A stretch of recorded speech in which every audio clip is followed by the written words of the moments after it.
Y'all, I just been talking this whole time with no sound. Y'all didn't tell me nothing. Let me know if you can hear me now, because I think I have my mic on mute.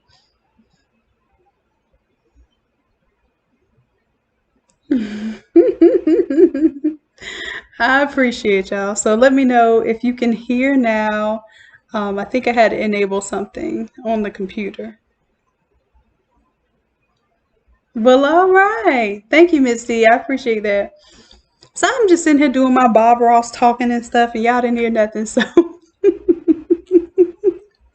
I'm gonna start off by saying first and foremost, thank you. Thank you all, and happy Thanksgiving. I am extremely grateful for not just your support, but your presence and your encouragement. The the things that you are telling me you need help with are helping me become a better teacher. So I appreciate you all, and I love y'all for real, for real.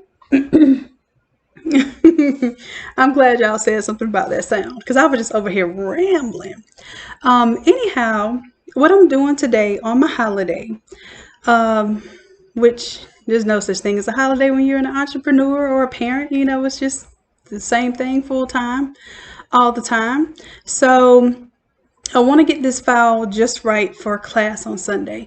Now, we got a good response for the class, but you all challenged me once again to do an automatic towel template.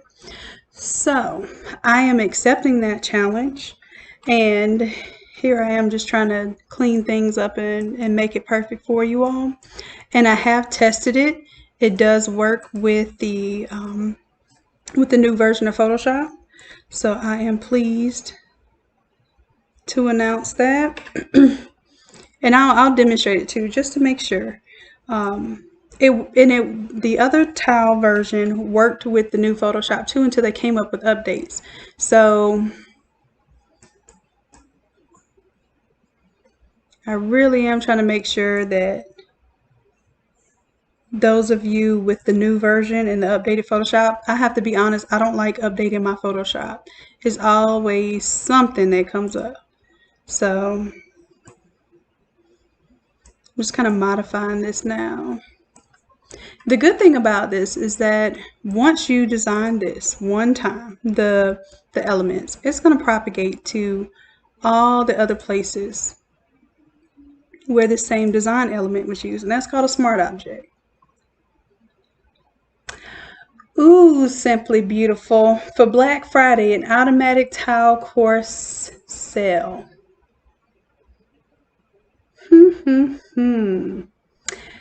That would be interesting. You know what? That would be a good Black Friday deal. I'll think about that. Y'all let me know in the chat here if you feel like that would be a good Black Friday. Let me know what you think would be a good Black Friday type of deal. And I usually do some type of stimulus like every month. I'll do my templates 50% off, or last month I did a lot. I did templates 50% off. We did inks 25% off. Or no, we did 30% off. And then I also took down the price of the pre-recorded classes, and I made it so that $60 members have access to all the live classes, not just once a month. So I'll be looking out for y'all. I love y'all. And let's see, I'm going to go in here and clean up some of these things that are just real close to the edge, because I always push it to the limits. And of course, that yields me in a position of doing a little too much.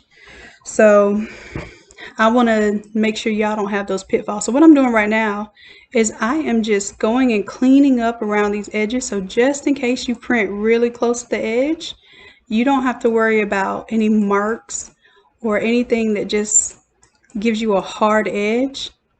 I like everything to look nice, organic, cleaned up, just like it fades from one thing to the other. So we will be doing a physical video to this as well, because I want to show you all how I think I already did one. Let me see if I did one already. If I did not, then I will do one. But I want to show you all how you go about pressing all of these components. So I'll show you how to design them. We'll design them together in class. And then printing them and pressing them is really just like you would print and press anything else. You're just going to kind of overlap. So I think that's cleaned up pretty good there. I'm happy with that. I think that's just something on my monitor. Yeah, that's nothing on the template. All right, it looks good. So now I'm going to turn this little green layer off. And once I hit X here and save, or hit yes to save, it's going to update to my main design.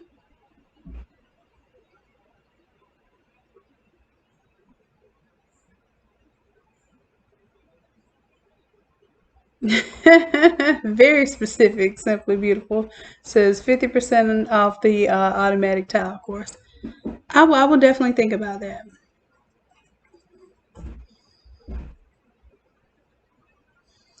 Alright, so let's see here. These are all the elements that you need to change for this file. I'm going to go in and make sure each one is clean. So I'm going to go into text for the hood. They're all smart objects, so you do have to double click them to open them up. And I'm just making sure all my effects are good here. I'm going to go ahead and save this as a new style so that I don't have to copy and paste. Let's see here. Make sure my blending options are good.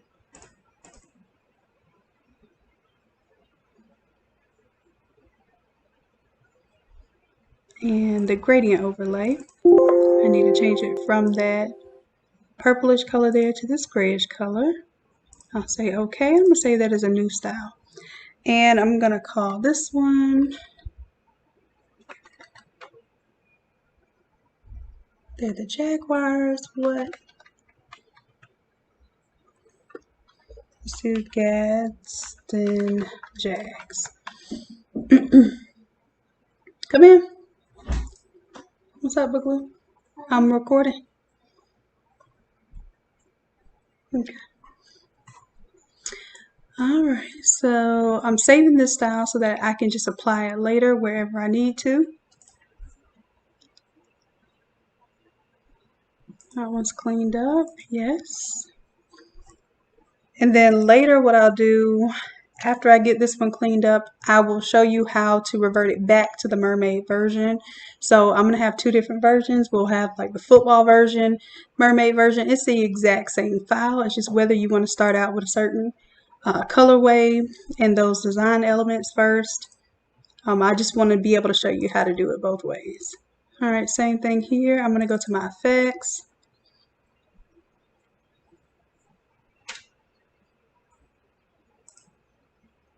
And that one I just saved is right there. So I'm just making sure that everything is consistent before I package it and upload it for you all.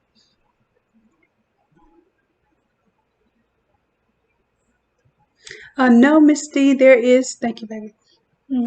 There is no way to download the videos from the Academy, and that's the purpose of the Academy, that it is really supposed to be a closed network of files and resources just for the folks in the Academy, because we have some problems with folks sharing files and things that are not supposed to be shared.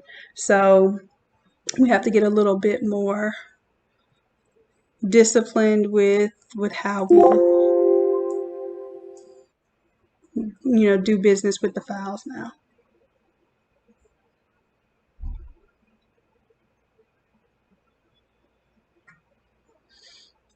Alright, so Aurora's cleaned up. This mascot is not a clean mascot. It was something given to me by a customer. I'm gonna leave it because you probably won't be using this mascot. But still, let me go in here.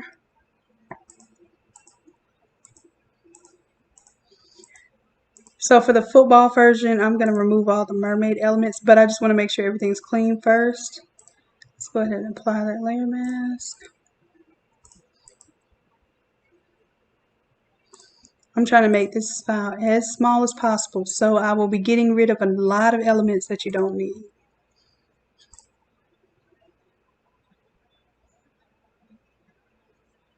Now let me put some rulers here, some guides.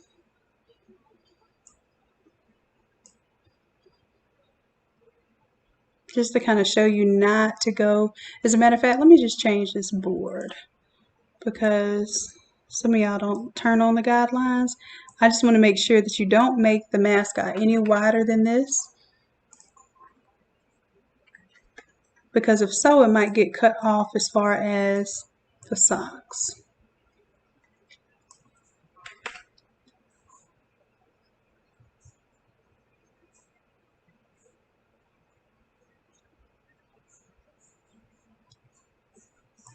Oh yes, Misty, anything that you purchase, you'll be able to have access to. And I'll go over that too. Whenever I'm done cleaning up this template and we just are going over things that you won't want to see, I can show you how you would access the website, the academy versus the website, and also what you're going to look for in the academy, like what you're going to click on and that sort of thing. All right, so did I do Jaguars? I think I did. This one, so I need to put some labels on here. Let me put some labels on here because I want you to know what you're looking at. So this is the text for left and right hood. Now this is a custom font too, and you'll receive this font for free with the class, because I want to make sure everybody's on the same page. Now if you want to change the font later, you can, but we're going to stick to the script so that we can work on executing. And once you're done executing everything in class, you can go back and be more creative and, you know, change fonts and placement and all that good stuff. But we want to make sure that we all stay on the same page. So I try to give you as much ahead of time so that you can hit the ground running whenever we start class. All right, so this is the text for the left and right hood. This is the back, name and number. Now the reason why I did it like this is because most of the time I'm doing these sports things. So forgive me if I always do them with sports in mind, but if that tells you anything, it should tell you what to start marketing towards. And if you end up having to change a whole lot, let's say for instance, you end up having to change it to birthday mode a lot, then maybe once you get a template and you change it to birthday, like a birthday design one time, save it as a separate template as a birthday design. Then that way you pretty much have all the elements that you need. So this could work as a birthday design too. And I'm going to show you that because or just a generic design, because we're going to turn it back into a mermaid design after this. This one will be the mascot and / logo. So that will be incorporated here. And this could also be like a cartoon character or something that you have as well. The idea here is that we just execute a really flawless theme. This is the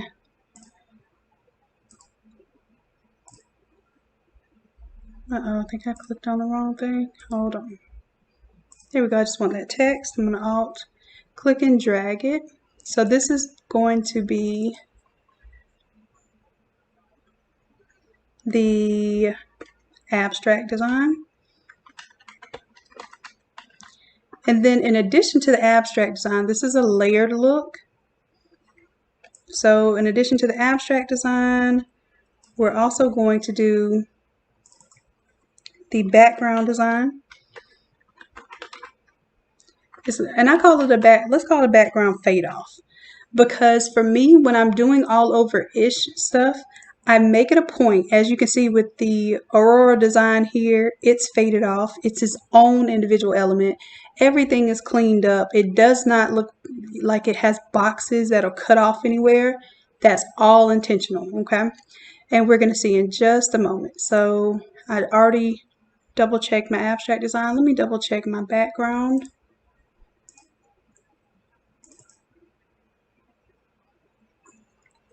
Other reason why I brought this live is because I've been working on this for some hours.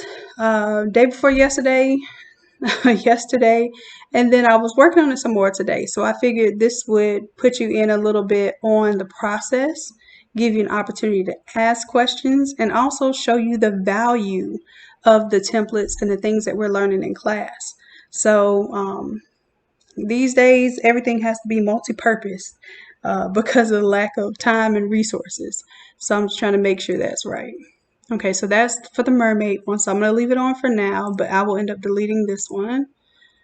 This is a gradient fill, so that's what makes it that blue color. Let me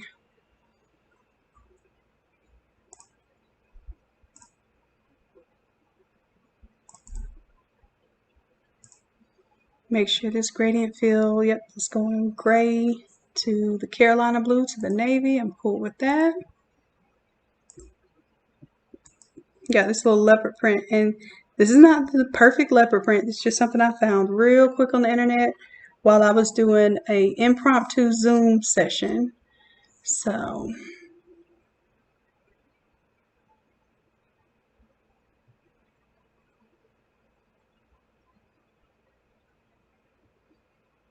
let's see here. Everything else looks good. So if I turn off, so for this one, you will also be able to you don't have to do a pattern in the background. You can do a color overlay.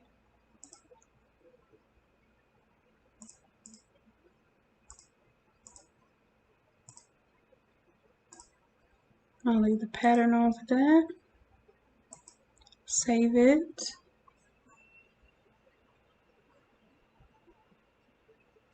Misty asks, if the membership lapse, would you lose it? Yes, and I have absolutely, well, yes and no. No, if it's within a certain time, I have absolutely no control over that. That's the whole subscription type of website that is built on. So, for instance, let's say it lapsed more than 30 days and you rejoin. I don't know what the days are. I'm just giving an example. And you rejoin, it will have you rejoin as a new member. And there's absolutely nothing that I can do to make you like push you up in rank so that it continues on the same path as far as unlocking on time, because the unlocking is an automatic process and it does it by when the system believes that you entered the course. So let's say you've been a member for 3 months, then you lapse off for a month and you come back, it's going to start you off at month one again. And unfortunately, there's really nothing that I can do about that because I don't control like how that subscription service works.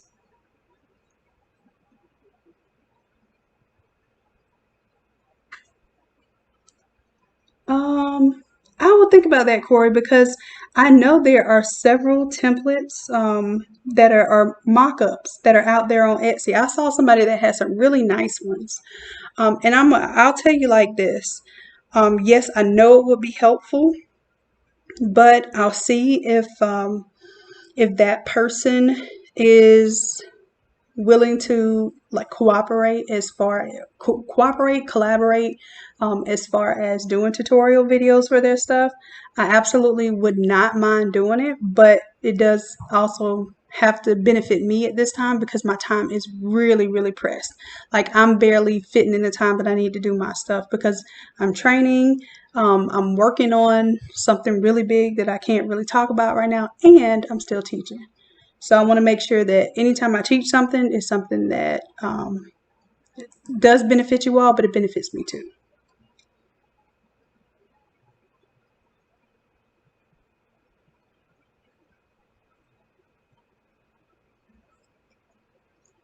All right. And I think I know what templates you're talking about. On Etsy, there's someone that does some really cool templates, and they have a lot of inventory as far as socks. They'll do the mock-ups for the t-shirts, the 3/4 sleeves, all of that stuff.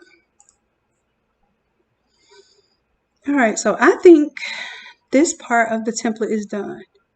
Oh, no, it's not. I need the main image. Okay, so let's see. Got the back design. Got where the socks are going to go. Everything that's involved with the socks are there. arm sleeves, have all the elements, the front design. So that's what I need.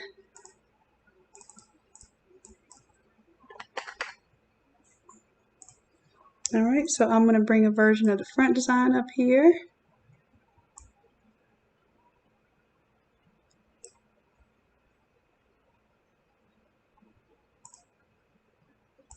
The wrist design is already ready. Bottom left is ready, and bottom right is ready. So the only thing I need to do now is make space for. You put the back name and number down here. So that's the name for the back. And that's just the number. So really the back name is here, and then this is just the number, because this is not just for the back. This is going to be anywhere that you see that number. This smart object is going to update the number anywhere else in the design. So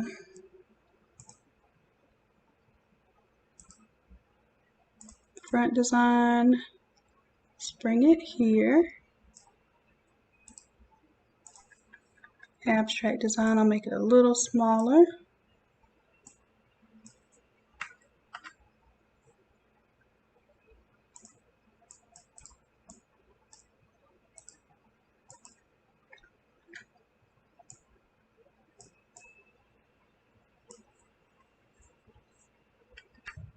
All right, like I said, all of these things are smart objects. So the idea is that this is not what it's going to look like finally. This is just for our working art.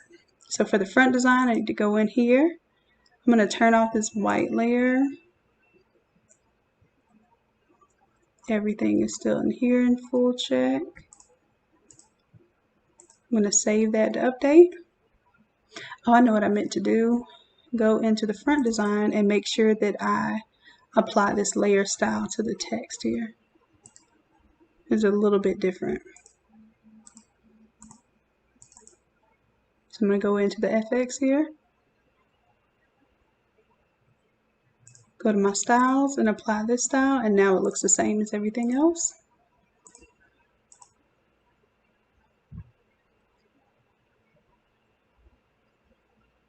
All right, so these are the only things we'll have to change. Let's see if it works. So now I'm going to turn off this, which this was everything that we needed to update.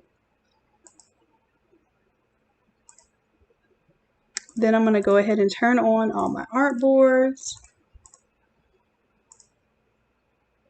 And now we get an idea of how many tiles we'll have to print.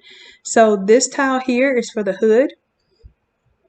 And this is your left and right hood. So if you're not going to print on the hood at all, you wouldn't print this tile.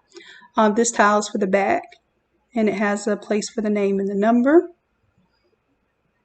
Now you won't edit these at all. Once you do this part, as a matter of fact, let me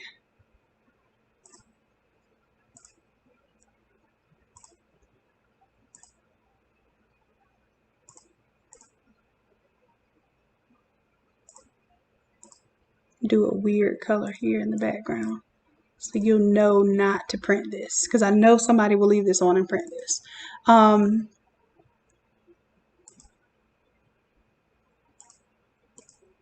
So these are all the elements that you have to change. 1, 2, 3, 4, 5, 6, 7, 8. Once you change these smart objects, those 8 smart objects will automatically propagate to change all of the other elements here. And I'm going to show y'all that in just a bit when I change it back to the mermaid. So for now, I'm just making sure everything is right. Left and right for the hood. That's the back. The socks. Now the socks do have an element that you can turn on, off and on. And that will be the background color. I'm going to give y'all a hint. If you ever want to save some socks and you're printing these inks, just do a fade off to white. Then that way you can make the design go so far and it fades off to white. And although white is not everyone's favorite color, you still have enough going on with this that people will still be excited to have that as a sock design. And that's the simplest. But I did add a little extra razzle dazzle in there for y'all. So there you have it. Those are the socks. These are the arm sleeves. Now I want you to know that this has been set up to give you optimal impact with printing as few pages as possible. So you could use these if you're doing a short sleeve shirt. You can use this one that says arm sleeve, and you can print that. Like if you're trying to make a shirt look more filled out, print it on the sides of the shirt, on the actual sides of the body of the shirt. I've done that plenty of times. And when I have a front and back design and I press these on the sides, it makes it look like a filled out shirt. Okay. And then this area here, this is for the wrist sleeve. So when you're doing white hoodies or white long sleeves, one of the biggest threats is how dirty and dingy the edges of the sleeves can get. So if you do something like this that does color and then fades off, it makes it look like you're bringing color from the edge of the sleeve into the long sleeve without having to color the whole long sleeve. And same thing with the bottom down here. The reason why this all over-ish is named an all over-ish is because you're giving some of the elements of an all over, like you're fading off the bottom hem, but you're not coloring the entire shirt. It would be a lot to do an entire hoodie, front and back. Okay, so I'm just letting y'all know how I have kind of created semi versions of all overs since about 2008 or 9. So, and this is before all overs were really such a big deal. It's just that I know that people that want to show off, they want to show off big. And sometimes you just find a way to make that work. And I used to hand paint everything that I made. And that's why I got into sublimation. So once I figured out I didn't have to hand paint it, I figured out how to make those similar effects, but using Photoshop. All right, bag's done, hood's done. Okay, so with that said, let me go ahead and save what I have. And I'm going to test it right now. Before I do any extra work, I need to see how large this file is. I'll bring this over to my other screen. So this is course number 117.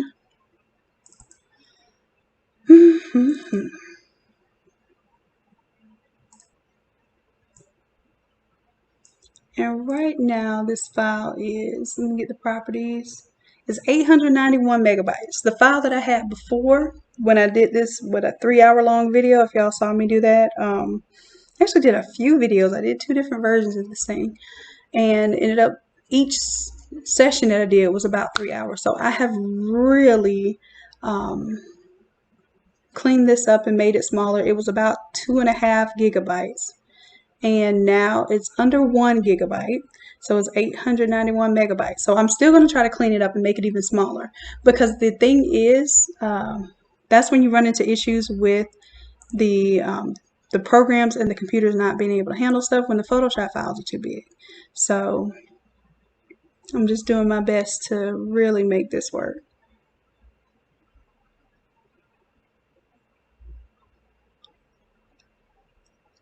Alright, so let's see, I saved it. So now I'm going to go in and just delete all the mermaid elements so that I can make this as small as possible. And then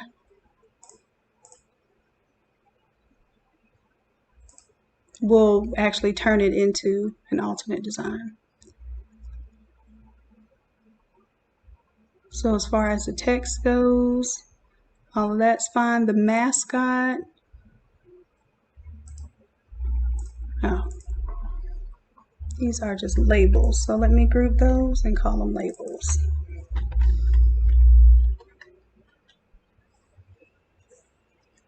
Let's start with the front design.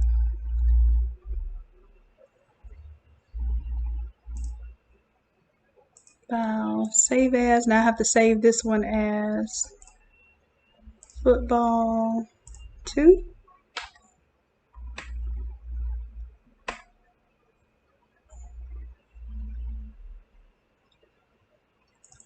And get some of this stuff out of it. So let's see. So yeah, I have some of these elements here I'm going to get rid of. Basically, if it's not visible, I'm going to get rid of it.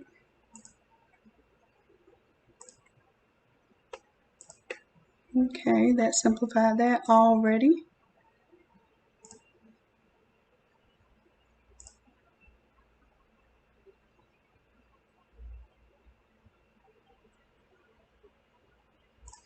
Next is the text. The text for the hood is already simplified. The mascot needs to be simplified. I'm going to get rid of these layers. So what I tell y'all, the file size was 891. Let's see if this actually does anything. And then of course the bottom border, I have the scales there. I don't need that for this one, but I will keep that leopard print on there. Hit yes to save.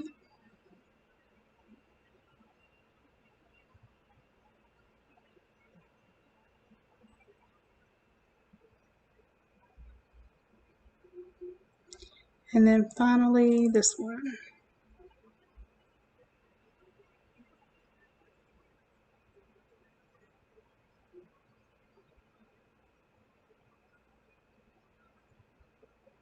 And I think for this one, I already removed some of the other elements. So we should be good here.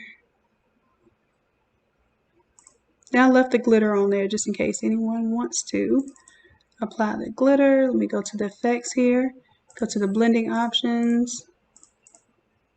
Then that way, if you want to do the glitter instead of a color, you have that glitter right there.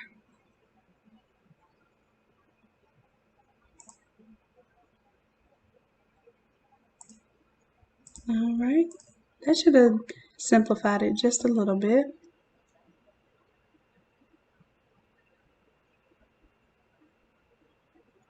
Now I'm going to go ahead and save what we're working on.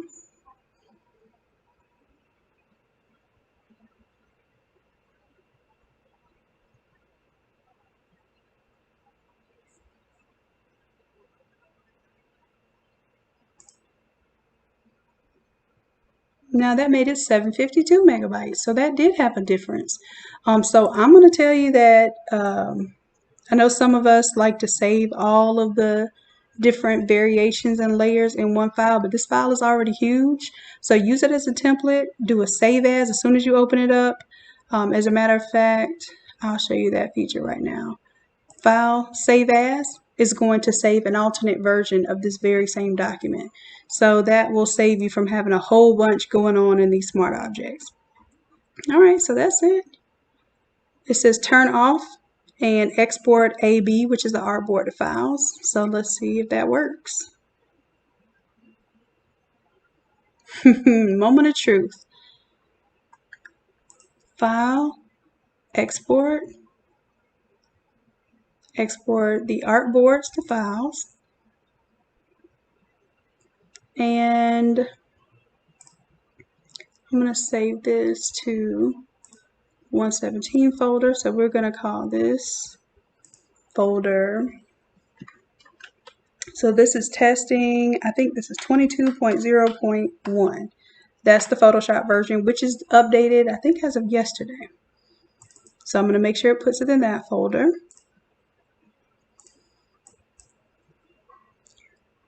22.0.1 is going to be the prefix, and I'll put a dash so that it'll put the names of the individual tiles after that dash.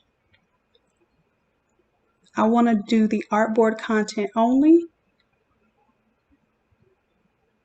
I don't need to include the background in the export, but I am going to export it as a JPEG. When I try to export as a PNG, it changes the, it converts it to 72 DPI no matter what I do, and then it makes it the wrong size as far as the inches. So it will scale up the inches to make sure that it converts from 72 DPI.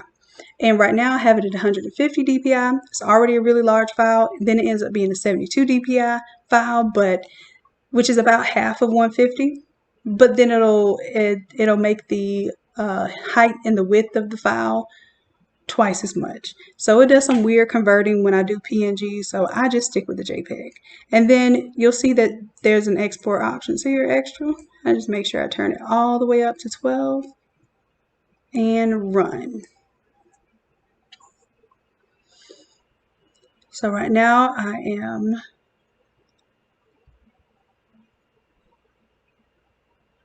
did I turn on my stuff? We're about to see in just a second.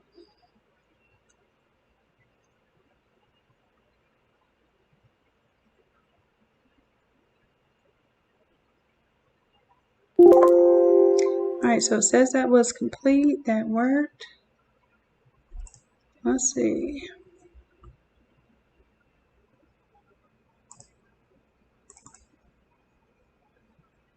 Alright, so when I go to my folder that I told it to save in, I'm going to show you that. And let's view extra large icons. You see how it took each of those tiles and saved it as its own file? That's what the automatic tile setup does. So this bottom left and bottom right kind of wraps around the entire shirt. So you'll do 2 tiles at the bottom to really cover up from the bottom hem up. And then you'll press your 13 by 19 where you normally would. You would press the sleeves here. You would just cut that in half. As you can see, I fit 2 to a page. So you can just cut that in half and press 1 going down the left sleeve, 1 going down the right sleeve. Of course, you could press the back there. And then this is optional if you want to press something on the hood. I put 2 to a page, and you can actually change these words so they don't have to say the same thing. So maybe you have the team name on one side and a customizable name on the other side. Just don't do too much custom. Like, don't let them customize every single element here, because what'll happen is if you end up doing a whole team, you might end up putting one nickname here, the other nickname on the back of the shirt, and it's too many opportunities to mess up. So, and I need to change this from 99 to a number 1 because I put 99 there just to make sure that the biggest number would fit. So I need to go ahead and revert that back to 1. And in order to do that, I'm going to turn on my master art, double click on the number here, change it to 1. I forgot to pull this out of the number.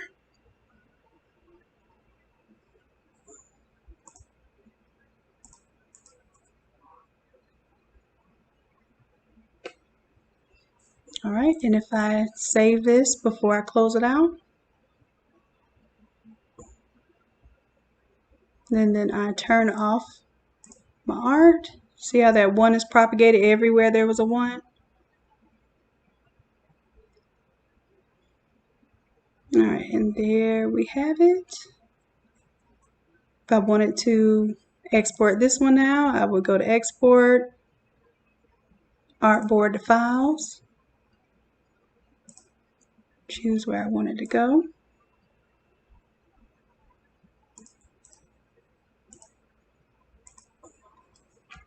And now I think this one is for a client, so I think this one's ready to go.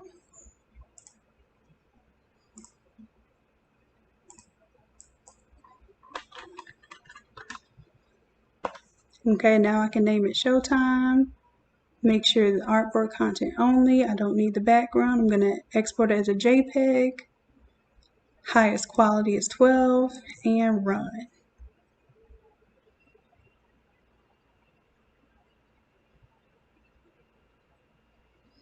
Happy Thanksgiving, E.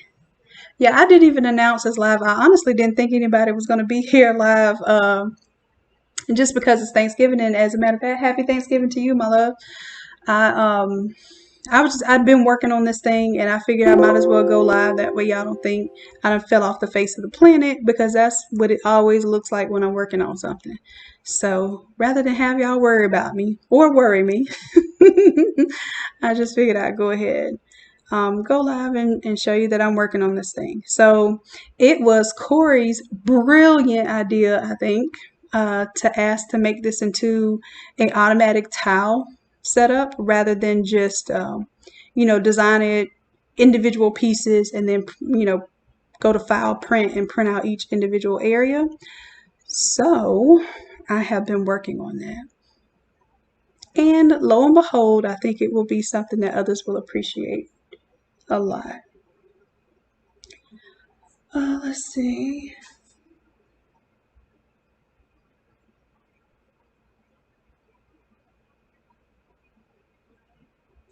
Yep. So Simply Beautiful, that's what I used to do. I used to take a 13 by 19 page, and you see how I have these two sleeve pieces here.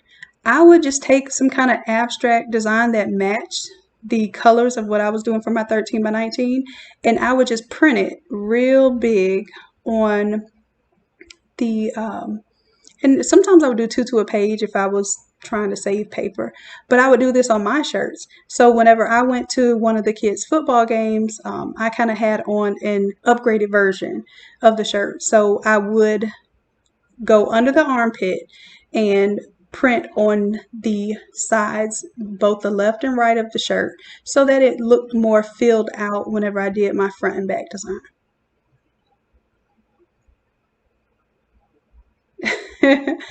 And Erica says, what hoodies do you recommend on getting? I use some from Sanmar. I believe they're around about $20 a piece, blank. So that's why I like to charge accordingly for hoodies, because the substrates are more expensive. I have to do all this pressing, and that's more of an opportunity to mess up. And not jinxing anybody, but that's the truth. So if you mess up one hoodie, it's the same as messing up, what, almost 5 shirts? So we really have to be aware of that. And plus, the more presses you do, the more opportunity you have for messing up. So make sure that you charge per press. And for instance, don't print on the hood.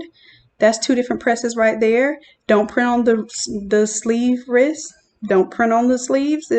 Whatever makes it so that whatever they're paying for is compensating the time and the energy that you're putting into this. I will tell you this, just simply printing something off the side of the shirt and printing the front and back is going to give you a very nice filled out look.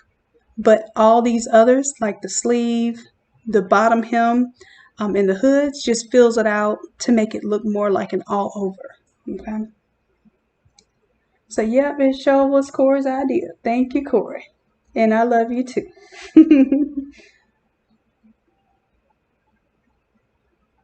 All right, Helena, what did I do to fix it? I didn't do anything to fix it. This file just happens to be smaller. The artboard is smaller. So the problem is with the new Photoshop, if the artboard is too big, it crashes when it tries to export those little tiles. That's why the automatic tile, the small to large one works just fine. But as soon as you try to do the extra large one, it crashes on the second tile. Now, Corey was able to get Photoshop help. Like they actually went on her computer, took over her computer and fixed her Photoshop so that it didn't do that.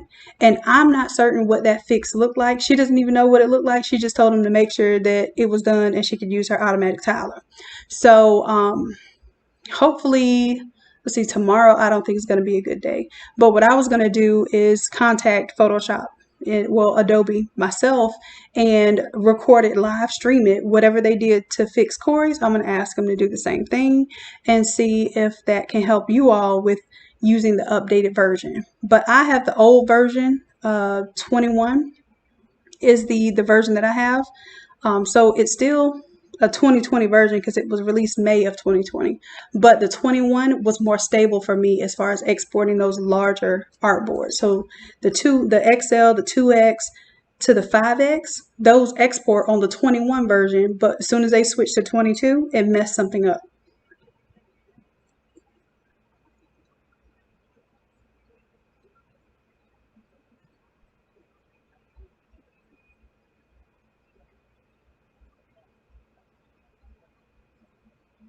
Yep, absolutely. And that's a good idea, Simply Beautiful.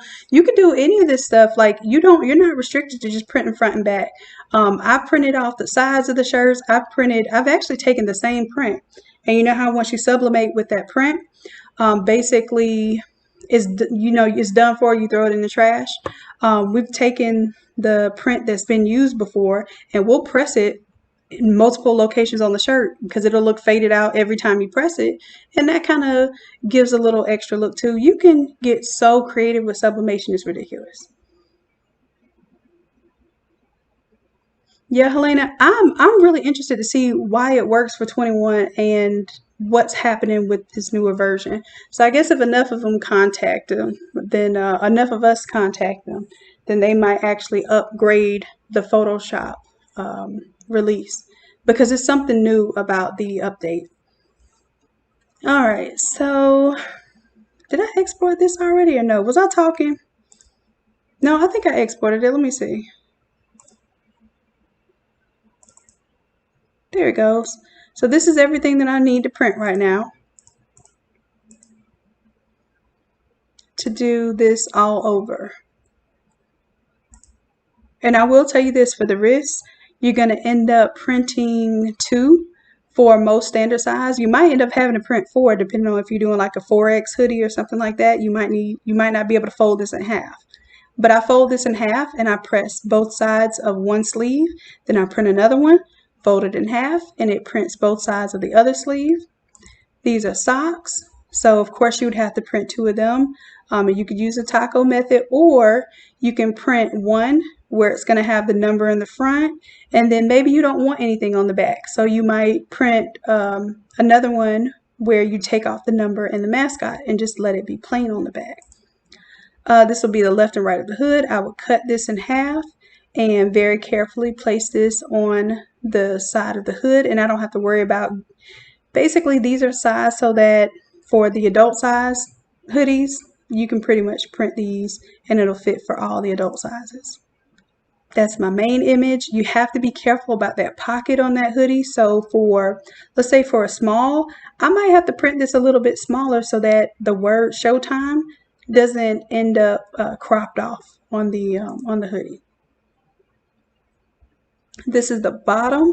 So for this bottom, I would end up tiling these 2 together. This is the only one you have to tile. But literally it's one tile right down the center, and it will run all the way across it's 36 inches wide. So it'll run all the way across from the left to the bottom, left to the right, giving you some bleed area on the side.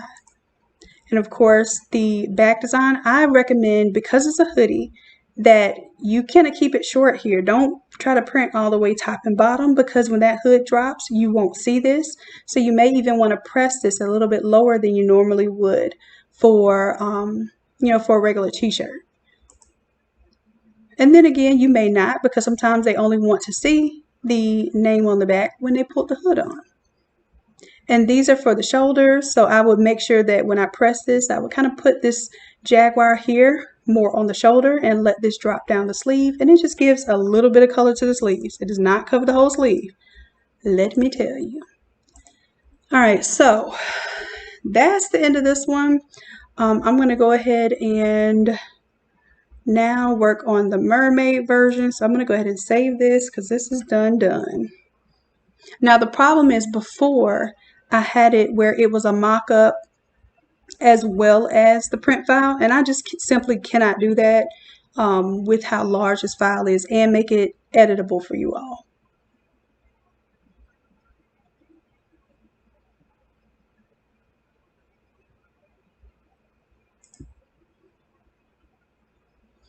All right, so now I'm going to do the mermaid version for you all. So you'll see that. And then if I have the energy, because I ain't gonna lie, I get overwhelmed mentally, just like dragged, and I'll have to hit reset. So let's see if I can continue working this out. Let's see here. So I'm going to open up the one where I did not delete the mermaid elements, and we're going to convert it back to the mermaid style. My final task would be to do a mock-up. And as a matter of fact, you know what? Let me see.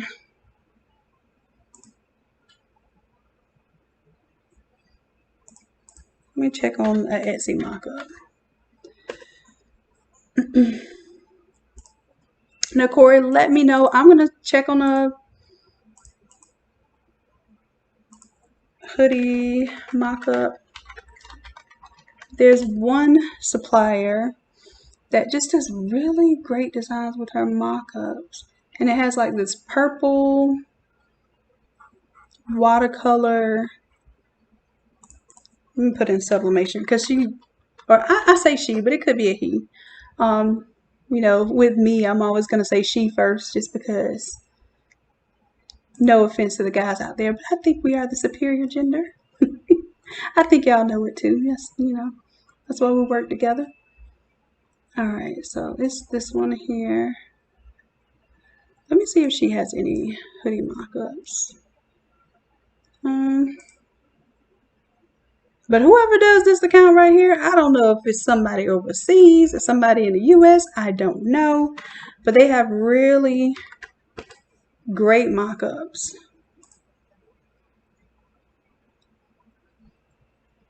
The only problem with this one is that it's really hard to show what you're going to print on the top and bottom. So let me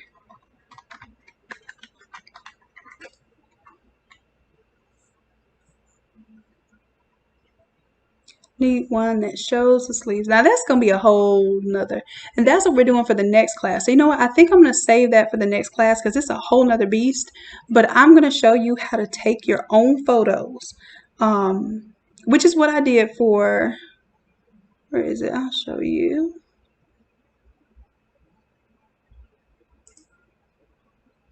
Is it this one?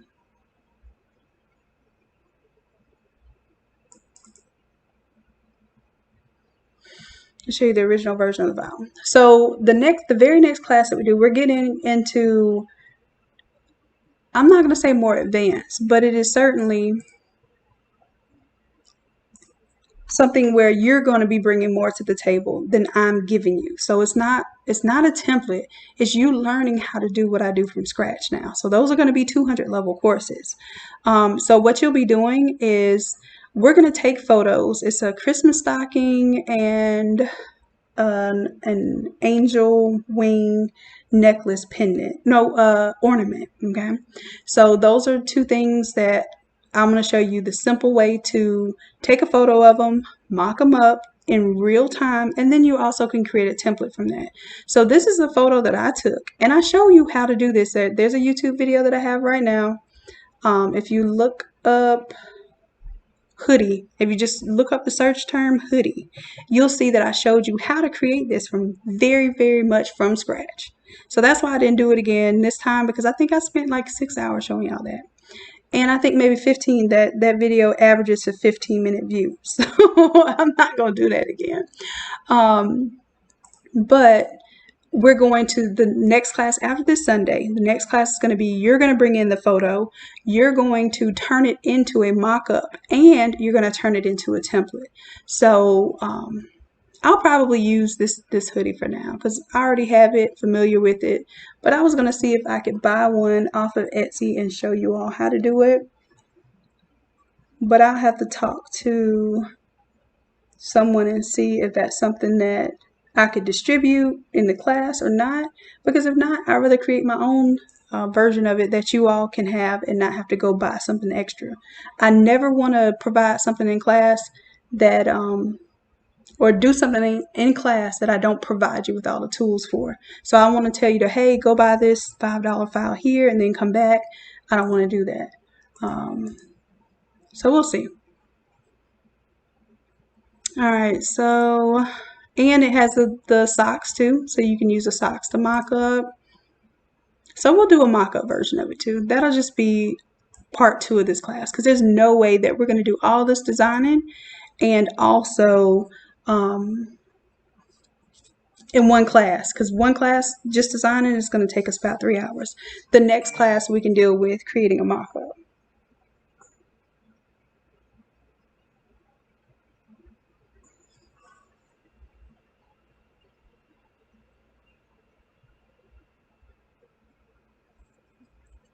All right, so let's see, let's go ahead and get into turning this into the mermaid version now. Now, I don't need to see all this. The magic is going to happen after the fact. So y'all remember what it looked like before, right? All right, so let's go ahead. I'm going to file, save this one as the mermaid.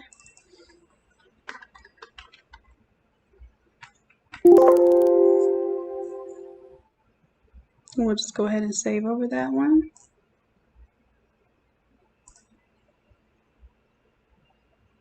So let's get into it.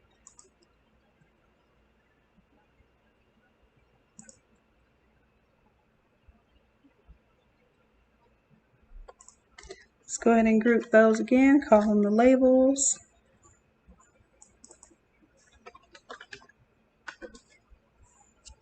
And first thing first, I want to change, let's go ahead and get the front design. The front design is always the hardest thing to get through, but it could take us the least amount of time. I'm going to go ahead and turn on these elements that I had on before. Delete my football players now, or player photos. Bring my other elements back. And then all it was a color overlay. I'm going to bring that back, and then instead of Showtime, it's going to say Emma. And it has this nice little image here that's clipped inside of it. I like that and I want to keep that. So bam. Say yes to save.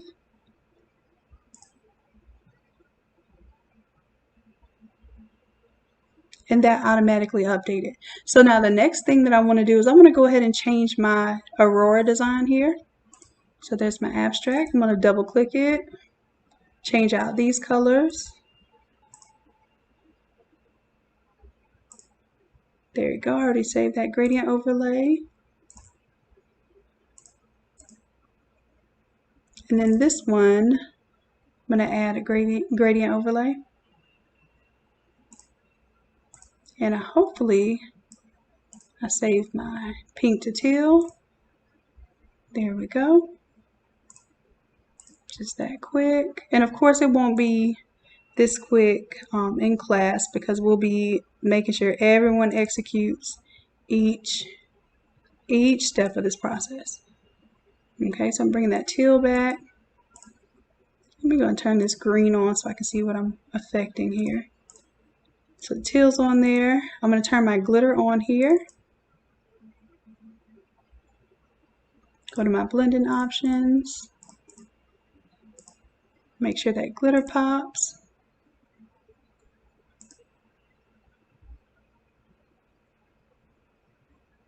And I see a hard line somewhere. What's going on? Hard line? Oh, it's my glitter.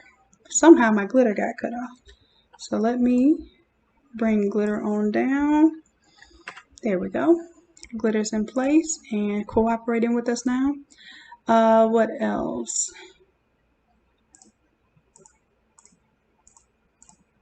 I think that's it. And then it has the paint splash here. I think for this design, I turned the paint splash off. Oh, I remember I had some little seashells and stuff on there.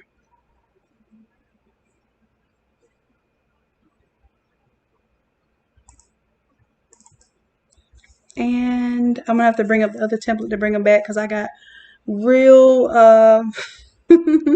cutthroat and I just started deleting stuff. So let me see if it's still available in this template. Should be.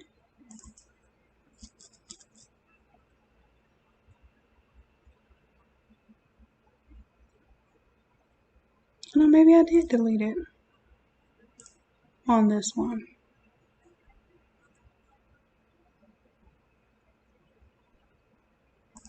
Let's see here. Printable graphics. I deleted on that one. So the only thing I would be able to do is go back to my old version of it.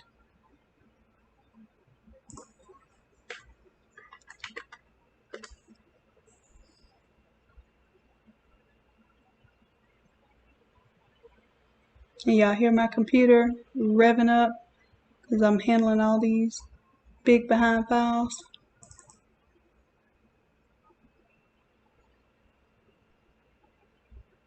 I'm just trying to show you a little variation.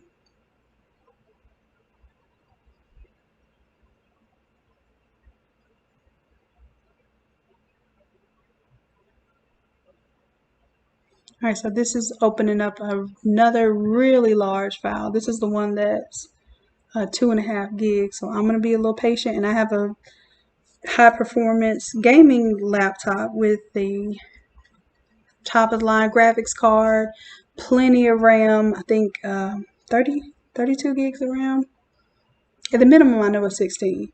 And I try to leave plenty of hard drive space because I don't like to save things on the hard drive. I save it to my Google Drive. So let's see. That's why I was saying this particular file here was giving people lots of trouble, so that's why I discontinued the file. But because of popular demand, I'm bringing it back and making it a lot more user-friendly and about half of the file size. All right, so there it goes. Let's go to the editable graphics here.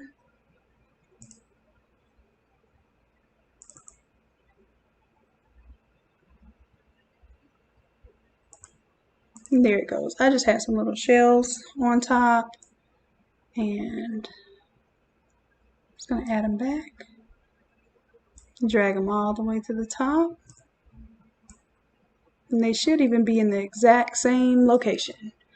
All right, I don't think I need anything else from here, so let me close this thing out before I do some damage. No, I don't need to save those changes, but I do need to save these because I'm turn off the green background, and when I hit save, it will magically update to the main file.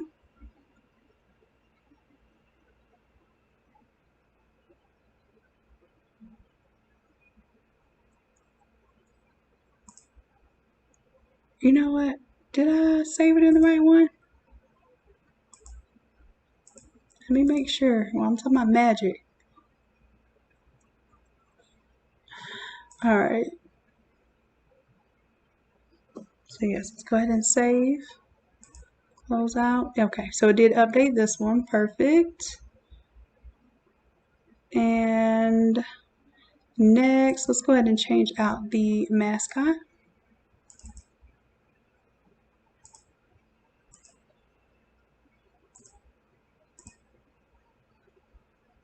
So I'm just going to use an alternate image there.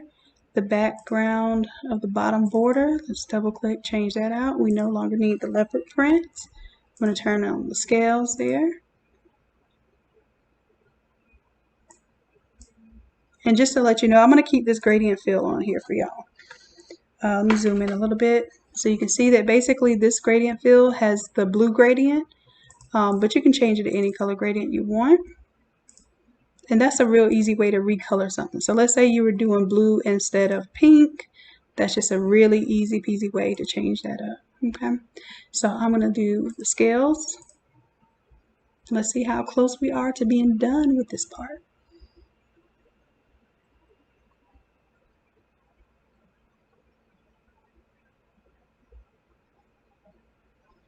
All right, so all of that's updated. The only other thing we need is to do the text. So I'll double click on that. Now let me do this. Let me take my Emma.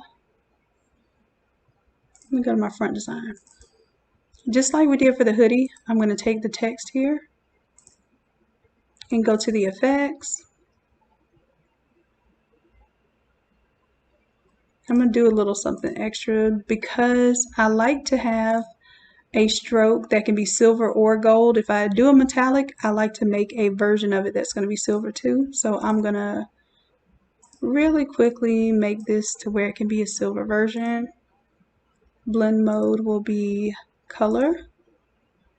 And then I'll do the same thing because I have 2 gold strokes on here. I don't know if you can tell, but I like to do double metallic strokes and it makes it look more believable as a metallic. So I'm going to duplicate that one. turn it into a color. Do that gray. And then the blend mode would be color. And now you see it just recolored that gold to silver.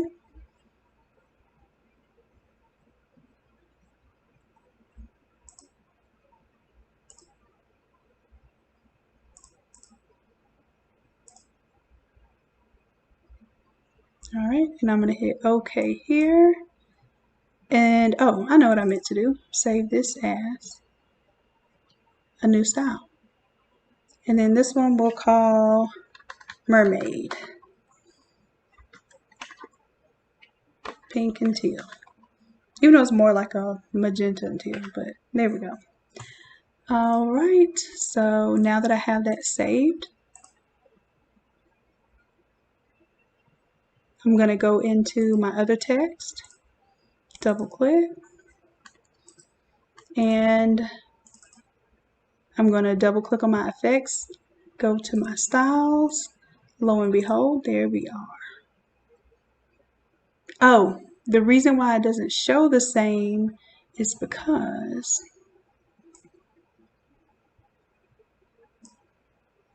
I'm going to make an alternate version of this. It's because the gradient overlay goes to transparent, and before I had that print inside of there, but I don't want to use that print every time. So I'm just going to make this opacity 100%. And I'm going to play with the placement of this gradient. Want it to be a little more spread out. And then I'm going to say this is a new style. Because whenever I don't fill it with that pattern, I want to be able to fill it completely with color. All right, let's save it.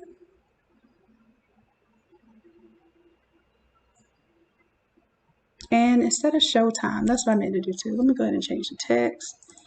And we will change it to Innate Lab. Control T. I'm going to make sure that everything, including the drop shadows, fits inside this box. If not, it will get abruptly cut off and it will look like the printer just cut it off. So I like to make sure that I'm good and safe inside these areas here.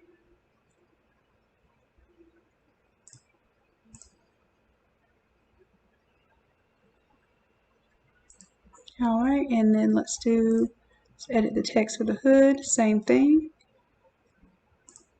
I'm going to double click on the smart object, and then I'm going to call this one Thin Life.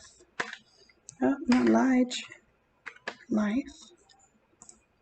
Double click on my effects here.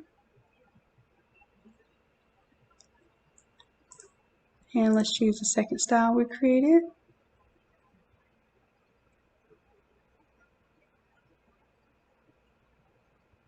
Oh, you know what? I do want my gold. So since I want my gold, I'm going to turn off the grays.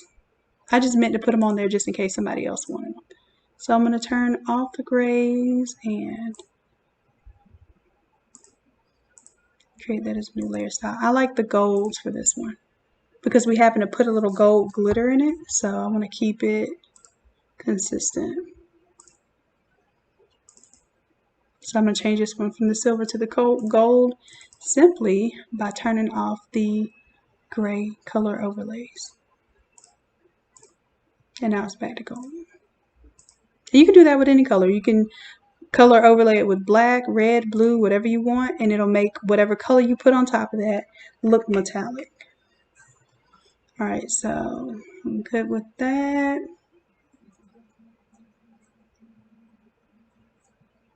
Back name. We're going to use that same layer style.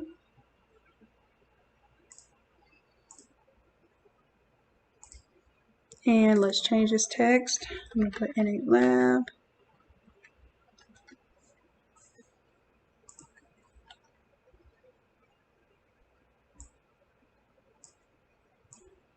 Like I said, I'm just bringing it in. I don't like my drop shadows to get cut off. So I want to be very careful there. And then I'm just going to hit yes to save that and it will update. There we go. Same thing with the number.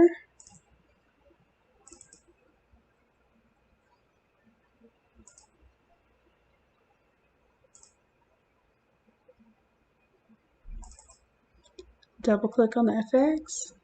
Now this one I want to do the style, the original style. And I want to change it to where I take off the gray stroke so that I see the gold. There we go. And I'm just increasing the size of the mermaid scale so that it pans the entire text area. There we go. Yes, I'm going to save that.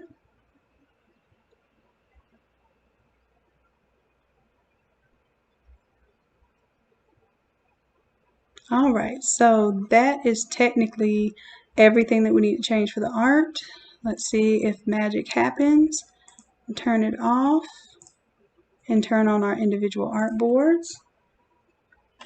Zoom out a little bit so y'all can see what's going on. So that's the bottom left and right of the hoodie. That's the wrist sleeve. This will be the front image. This will be the arm sleeve. This will be the socks, and of course I'm going to turn off the background here. This is the back, and that is the hood. So automatically it updated all of that.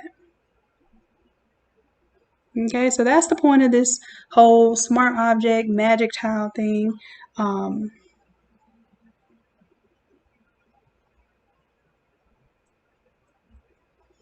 Let's see here. I know I want to, change the socks. So for the socks background color, that's the only thing I couldn't put in the, and I guess I could turn the background color of the socks into a smart object. Should I? Yes, let's do that. Convert to smart object. The reason why is because if you have to go in to only one folder and change only the stuff in that folder, it makes life so easy. Okay, so then now you don't have to go into the socks. The only thing that you'll have to do is turn that off. And you won't even have to do that there. If you don't want a background color, then you just adjust that here. So let's double click on this and change that gradient from the football color gradient. We'll add a new one. And then we'll use the one that we have already saved. Now, if you don't want anything, any background color at all, just turn it off.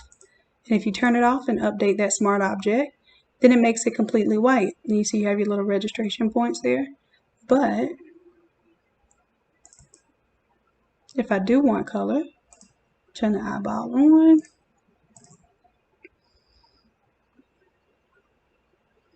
And voila. Okay, so everything works out of this folder then. You do not have to edit anything in these folders down here.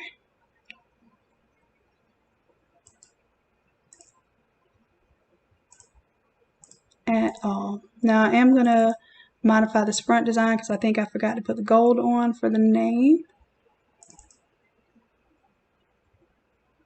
So I'm going to go and turn off the grays over the gold so that it exposes the gold, and I'm happy with that. And that's it.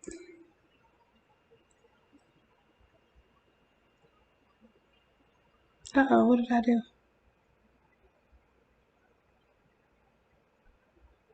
Oh, I just, I didn't put this in any particular place.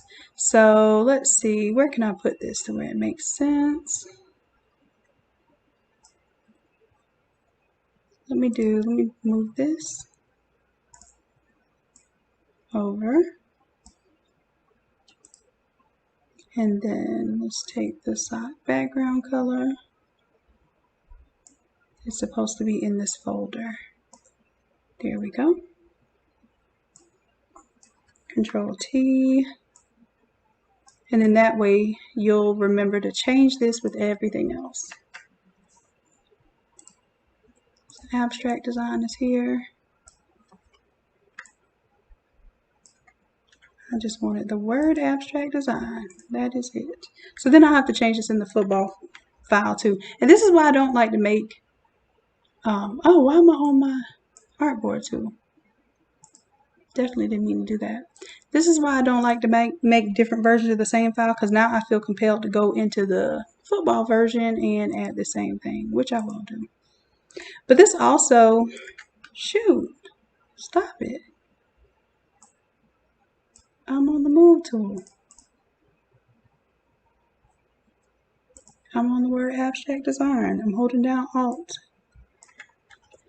I think the computer thinks it knows better than me. It thinks I'm trying to click on the artboard where all I'm trying to do is grab the word design.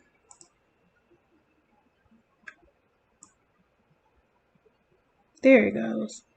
Now it believes me that that's what I want to do. All right, and then I'm going to flag this as the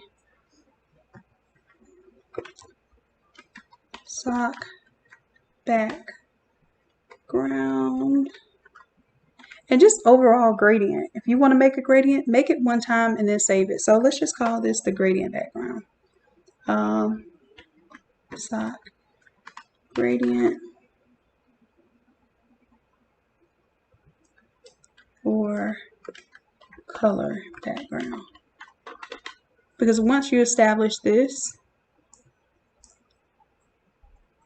close up my labels, double click that. Once you create this gradient, so in class, I'm going to make sure that I tell you all to save it as a new style, and then you'll have that gradient for anything else you need. All right, so it is looking like this is it.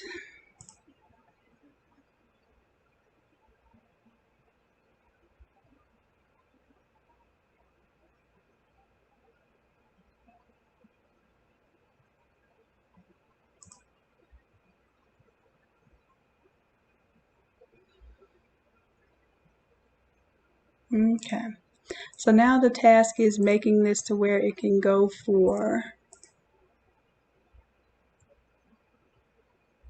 a mock-up. So that'll be my challenge. And like I said, once I make this mock-upable, then I'll do that as a part 2, because I'll show you all. Well, I don't know, what time is it now? 4:50.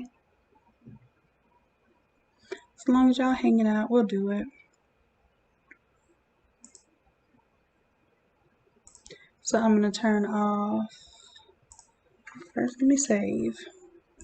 I'm going to see if this works, because this is going to be pretty large for a mock-up.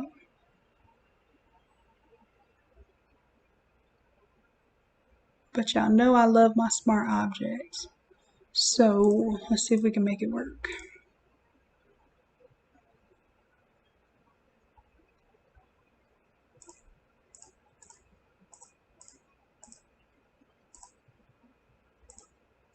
So I'm going to do another artboard in the back of this one.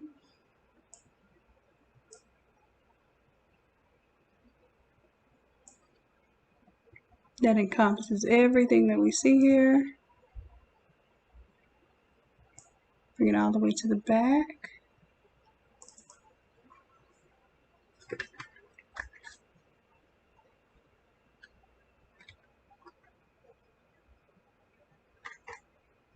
Let's call it all art. And now this is the part where y'all get to see me brainstorm how to problem solve, because this is not something that's already thought out. All right, so I'm going back to my move tool.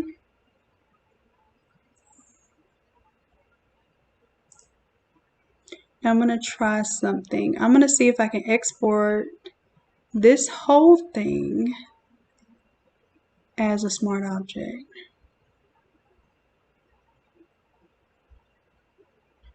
So all I'm going to do is just to save as. So I'm going to save it as a JPEG. Bam. Save it as a JPEG. Okay. And my objective, oh, you know, I should have saved it as a, let me export it, because it really should not be that big. Let me export, save for web. I just want to use this for a mock-up. So I want to ensure it's not going to be too big. So we'll still do a JPEG. And let's just say I do 2000 pixels for my width. That brings that size down to about 35% of its original file size, which is much better.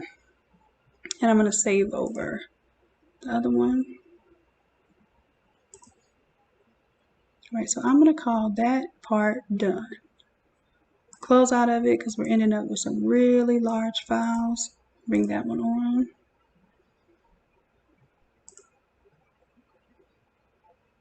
Yes, I do want to save.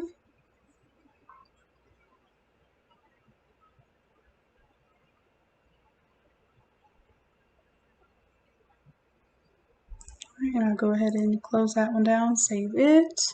And what we want is this big old file right here that's probably going to take a minute or so to open.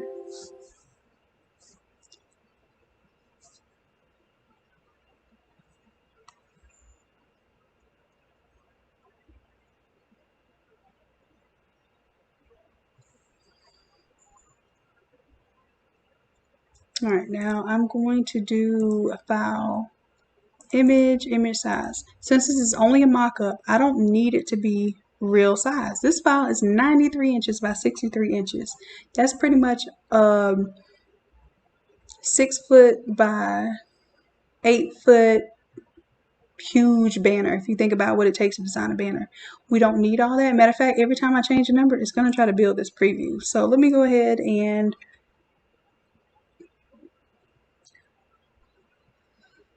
for mock-up, we only need the resolution to be 72 dots per inch, but I'll do 150 because some of you actually use these as printables. So let's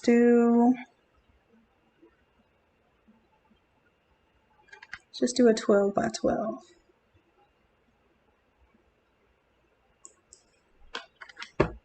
Oops, I forgot I have it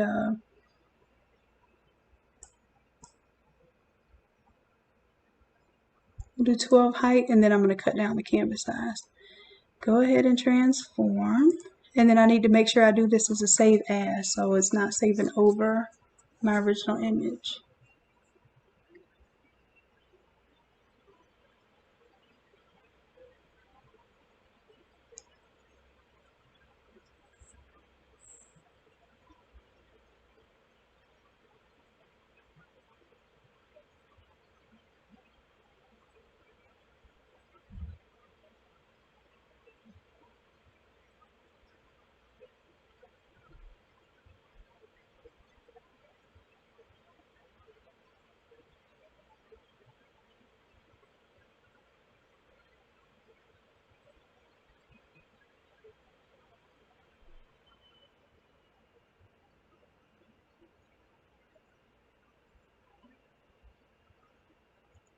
All right, that looks tiny now. So Control 0 is going to zoom us back in. And then I'm going to do a canvas size change up. So we're going to do a 12 by 12 so that this is more like that square orientation that they use for most of your thumbnails. And I'm going to get rid of pretty much everything here that is not the hoodie itself.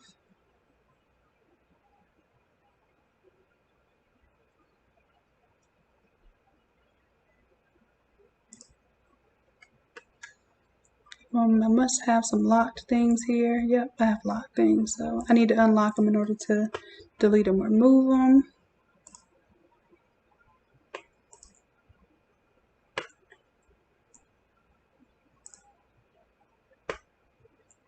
Deleting everything.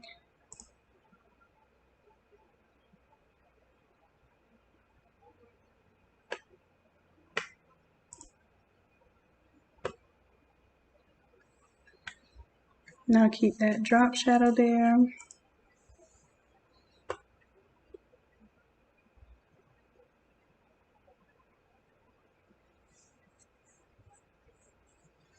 All right, so it looks like all we have the overlay of the hoodie image. We have the overlay of the socks there.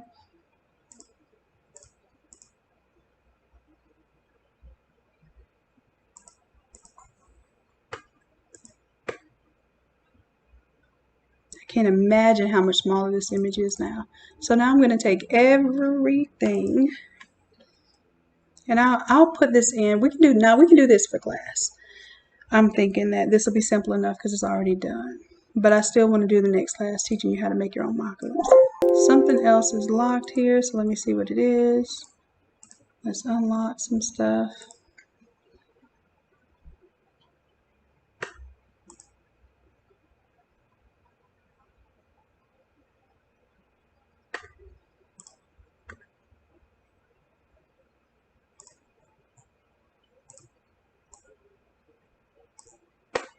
There we go. So now I should be able to move everything all together.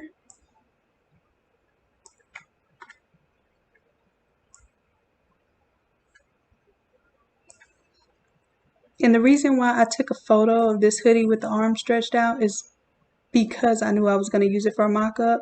So I wanted to be very clear about what my intentions were to use that.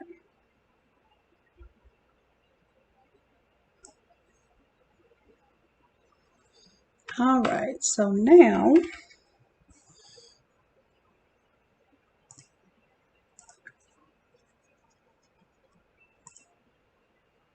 this is the mock-up only.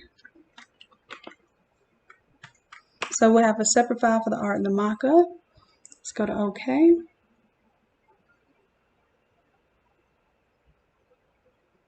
And what I'm thinking, I'm going to take off everything here.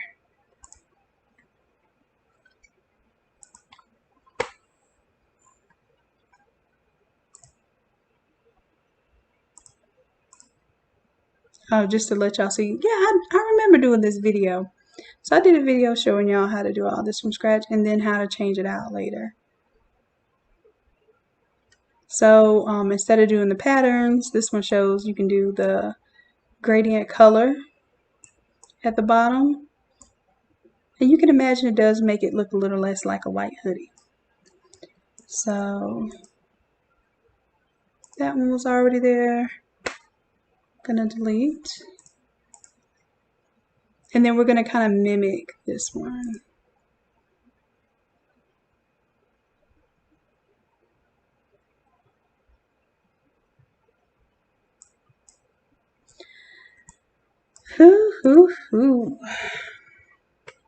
So what I'm going to do is bring in my flattened version that I just created.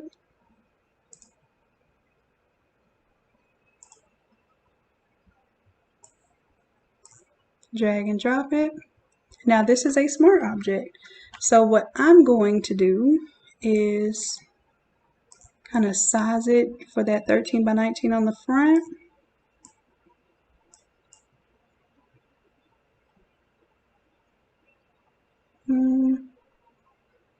Let's size it for these socks. I think the socks will be a good one to size it for.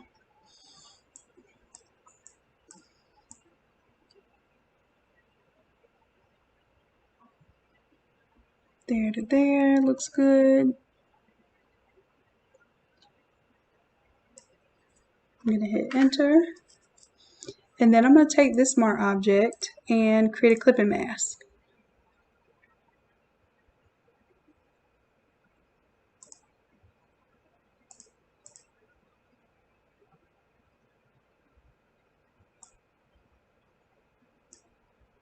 Oh, there's already clipping mask for the folder, duh. So I just brought it into the socks image there. And then for the hoodie image, I'm gonna have to do the same thing, Alt, click, and drag it. But I'm gonna have to be a little creative. But we know that's no problem for us to be creative. So for this one, it's the same smart object, but I'm just gonna call this one the front design. And then I'm gonna map out where my front is. And I can just do this real simply with my rectangular marquee. Map out my front. And I'm going to create a clipping mask. Bam, just like that. Then I'm going to duplicate that. And now I'm going to right click, delete my layer mask. And now let's go for the bottom hem. And everything in here, I'm going to make multiply. That way, wherever we see that white,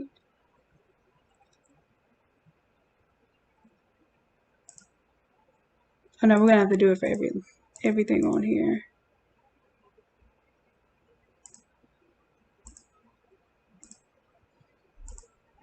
We'll do that last.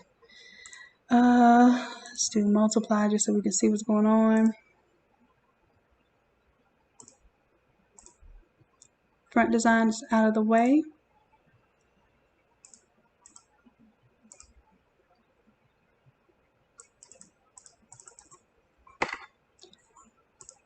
That's going to be our front, and this one's going to be our bottom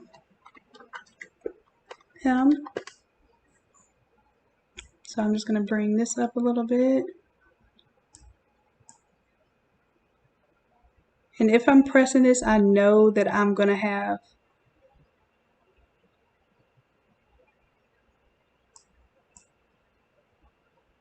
a little bit of hang off there. That's fine. I'm going to bring it above the folder for just a moment. So I know where to cut it. Get my rectangular marquee.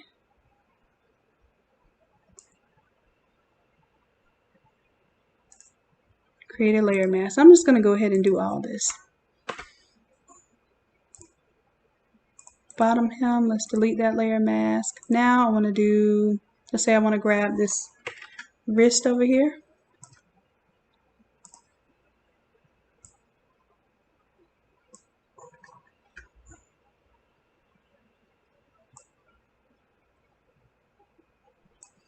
Grab that.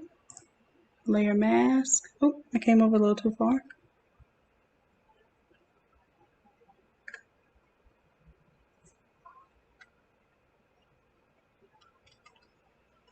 There we go. Layer mask, so that's going to be the wrist.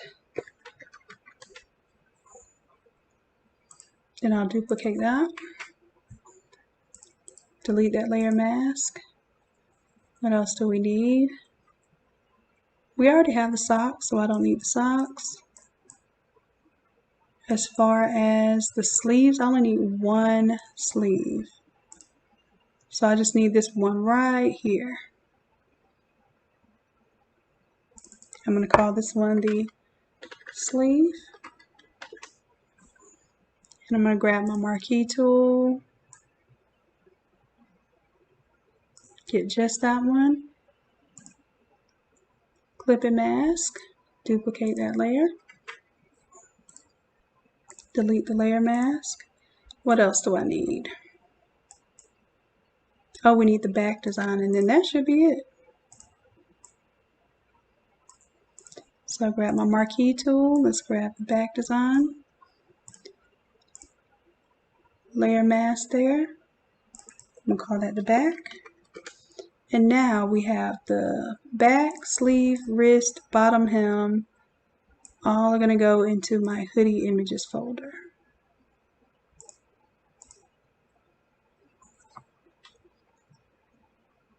You know what? There was a hoodie left and right that we forgot about.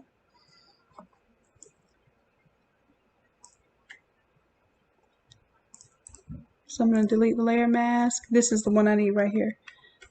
I need the hoodie left and the hoodie right. So I'm going to go ahead and marquee tool, select one, and call this one hoodie left. Duplicate that layer. And this is where the files get pretty large because off of this one sheet, This will update. I'll show you in a little bit. So if we create this as a template, it will update. Hoodie left. Now this one needs to be called hoodie right.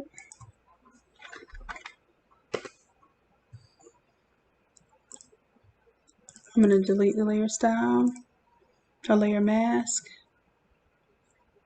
and marquee grab the right one.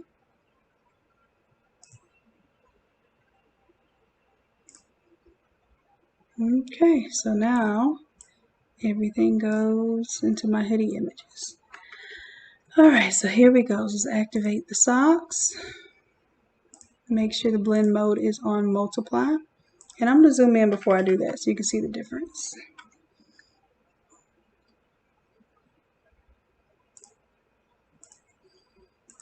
So when we put it on multiply, you kind of see the fibers through better and the shadows of the sock. Alright, so front image is on there, good. This bottom hem, I'm going to bring it down a little bit because basically, well, no, this is good. What's going to happen here is when you press this, you are literally going to overlap these images. And that's what kind of gives you an all over look. But it can also be a little distracting if you have hard colors. So that's the reason why I faded off up there. So this is the wrist. I'm going to bring it over here, Control T. I'm going to transform it. And as you can see, it's rotating that. And I'm going to pretend like I pressed that on the wrist over there. I'm going to duplicate this because I need one for the other wrist. And this is why I'm saying you will also need to know how many of these to print. Control T, I'm going to flip this horizontal so that it works on this side as well.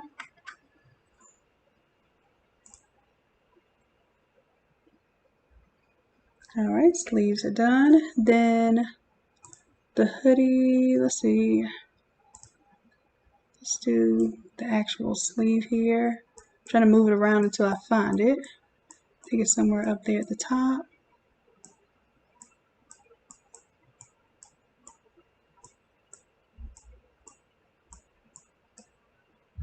Oh, I don't have it. I don't have the eyeball on. That's why I couldn't see it. Alright, so for this one, I need to rotate. So I'm going to do Control T to transform, and let me rotate it. And this is what I'm saying, you will benefit from a class that teaches you how to create your own mockups, because that's essentially what I'm doing right now. A little bit fast paced, but this is what I would be teaching you all to do from scratch. Alright. And I kind of want to see it a little bit, so it's not an exact mock-up, but it does give you a better idea of what this looks like. So we have one sleeve. I need to duplicate this layer. So we'll call this one sleeve left, and this other one will be sleeve right. Then I'm going to do Control T, and then I'm going to rotate that one the other way. And make it look like that one is on the opposite sleeve.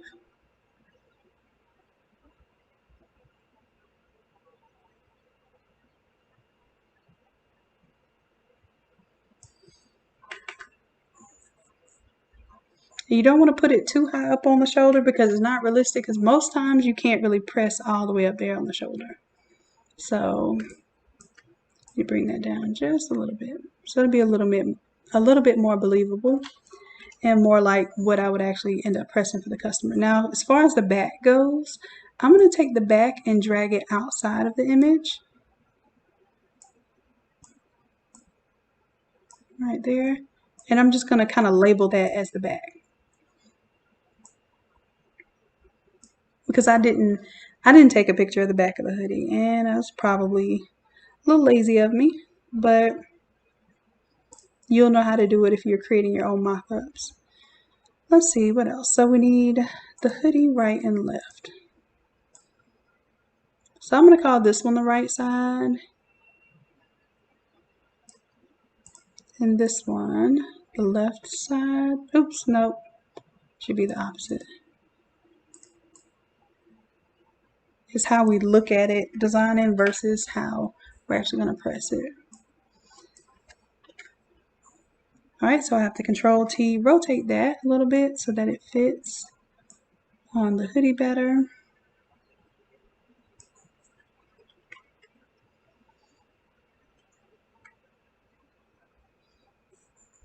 And I'm going to make this a little bit smaller, but I want to do so until I change my hoodie left as well. So I'm going to transform both of these at the same time, because if I make one smaller, I want the other one to be the same amount smaller. And I'm not giving them the impression that I'm going to print this whole hood. I'm just trying to make it to where I print only on the sides of that hood, just to give it a little bit of drama. All right. Let's see if I need to do any more shifting here. There we go.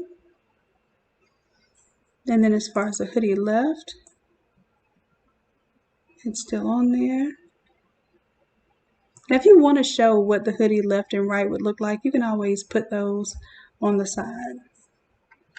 I wouldn't even customize both sides. I'm not going to lie to you. I would customize one side, let the other one just have that little color on it, and be done with it.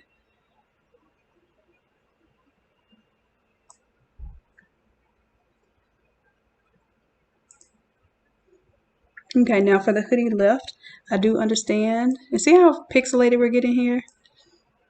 I just wanted to make this file small for you. I'm going to pick the area where the hoodie print will go on that left side.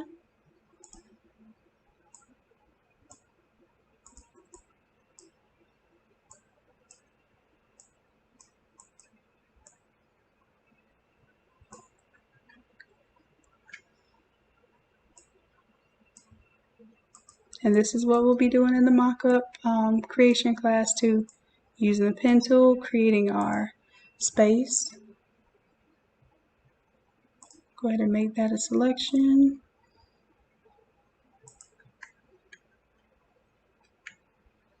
And I'll make that a clipping mask for just this left side.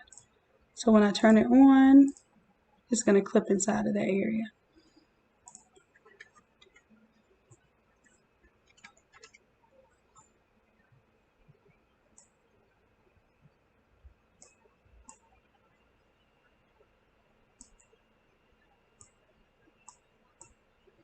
And I'm just trying to make it a little more believable as far as how this would press. Probably would be a little more in line with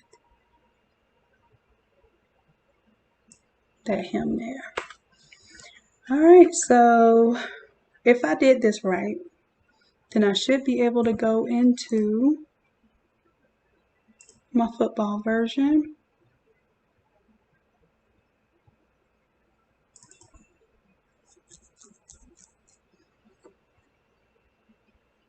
And,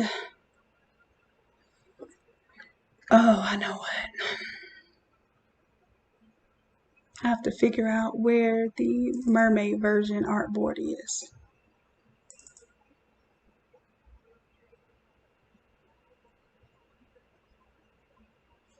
Okay, so the artboard where it says all art, I'm going to have to replicate that. So I'm going to pull this over to my other window.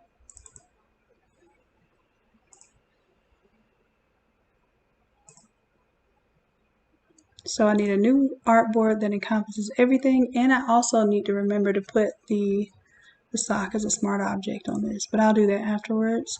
Let's do new artboard.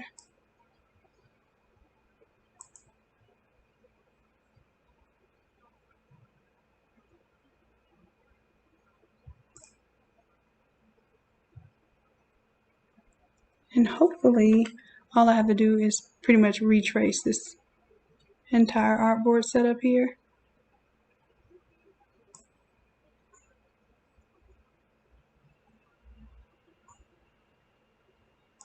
All right. And this one we called all art.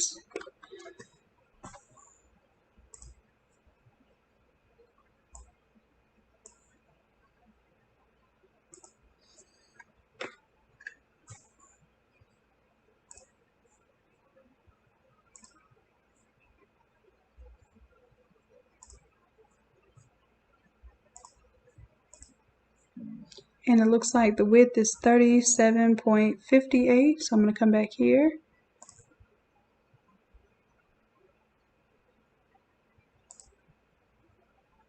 $37.58. Let's double check over here, see what the height is. 50.37. 50.37. So I did draw the artboard the same, and then 0.33 and 0.98. 0.33, 0.98. It drew the artboard in the exact location. Cool beans. So what that means is that now I should be able to file, export. Now what I do have to remember, I think I told it to be 2,000 pixels wide.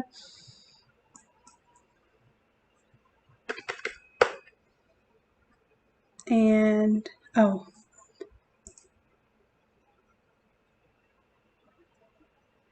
I'm on the wrong one. I need to be on this one. File, export, save for web.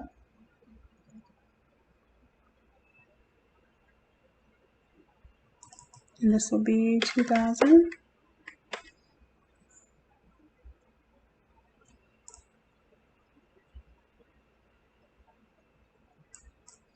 Go ahead and save the artwork and make sure I save these updates.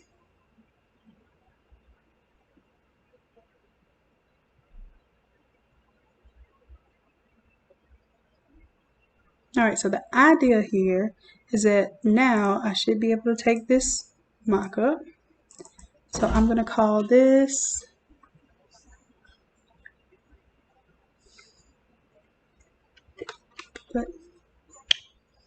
double click to change art.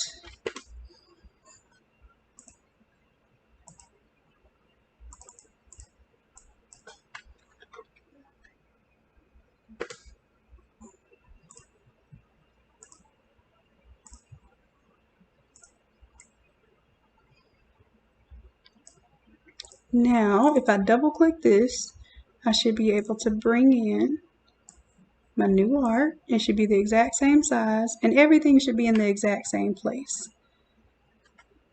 And the way I can check that is to make my blend mode multiply, and as you can see, everything looks like it lines up. So now I can turn off the background here.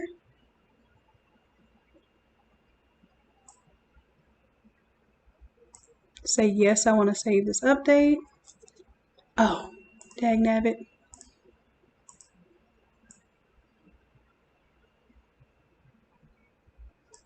I'll have to make this, I would have merged this. Let's see if that's what I want to do. Well, I can always bring back my other one.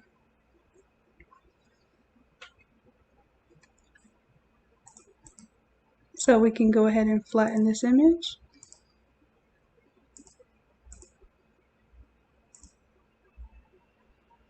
And it should, if everything was on point, when I turn this off and turn that on, everything should be in the right place.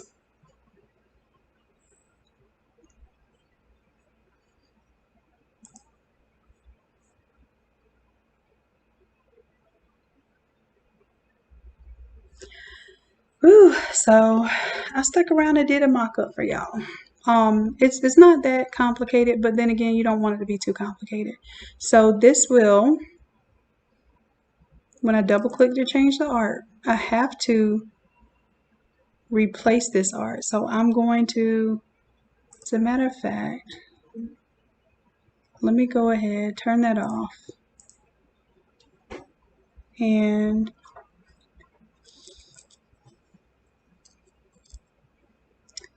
let's see, I'll do a little something extra.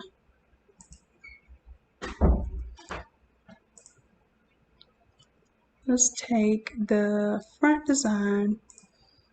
I'm going to take another version of it. Alt, click and drag it down here.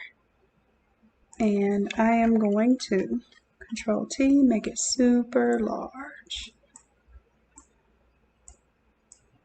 Kind of watermark it.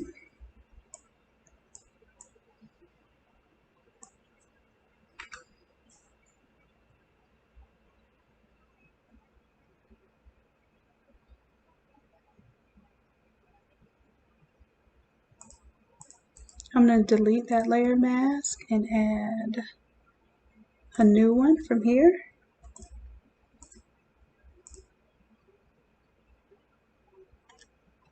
Oops, I meant to select the inverse and then mask this one. Okay, and then this will be opacity. We'll make it really light.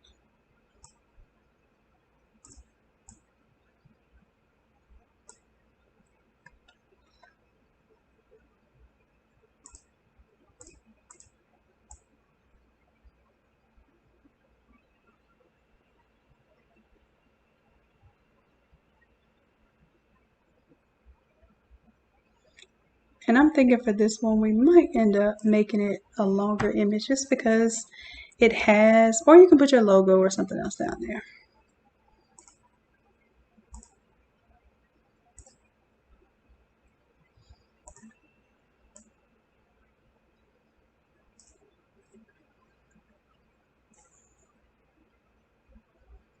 All right, so this is a finished template.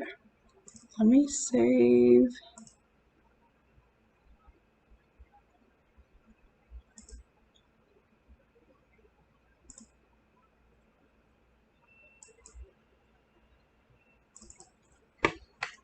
I'm just going to save this one as the mock-up only.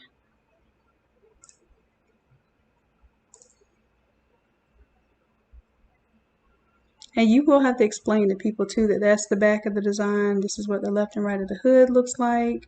So let me go ahead and do that now. Because once I close this out, I am eating and taking a nap. I am waiting on that itis.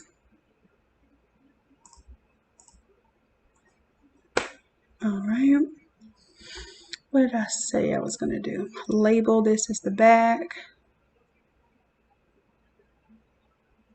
And also showcase the left and right of the hoodie. And all I'm going to do is just Alt, click and drag copies of them out to the side, and then I'm going to bring them above that group.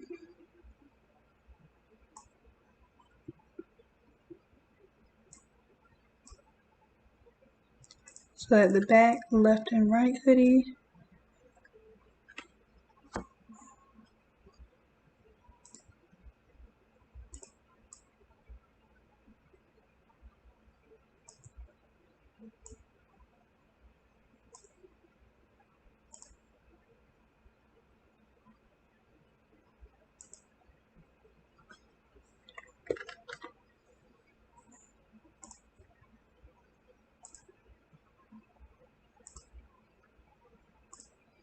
and let's see here for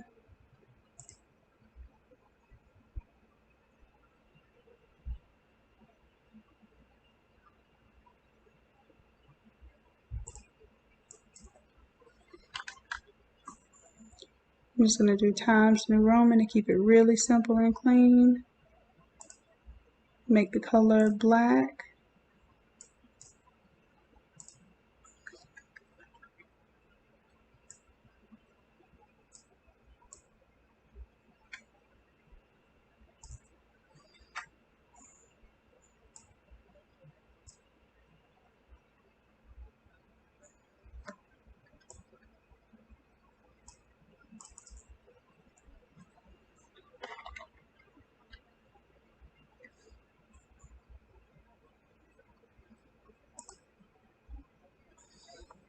And you have socks.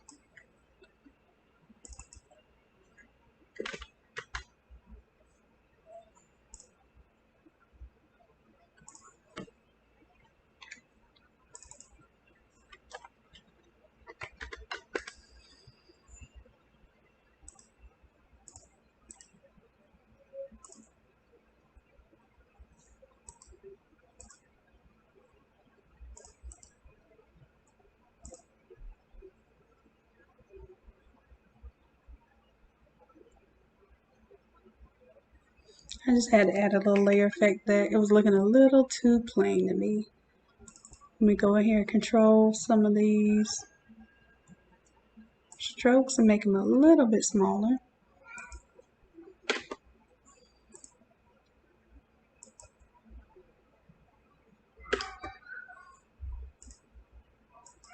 So we'll do 2, 3, and 6. And that kind of scales that back a little bit.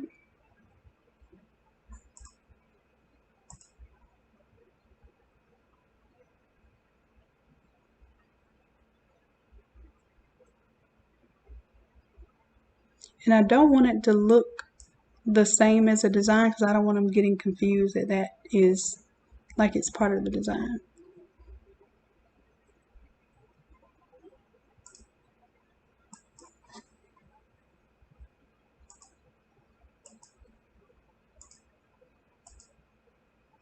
I'm just scaling this back a little bit more. All right, there we go. That looks good to me.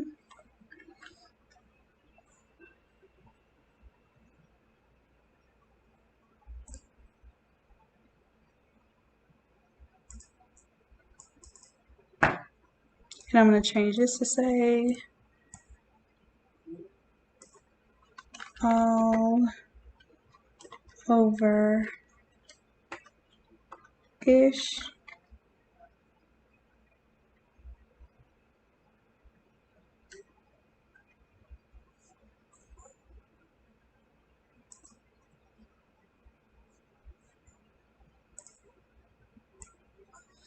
And that way this can kind of double as my thumbnail or something.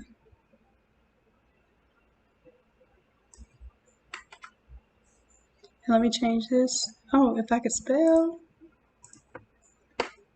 All over ish. Sublimation. Let me change this to a font that everybody will have, because this is just going to be a generic mock-up.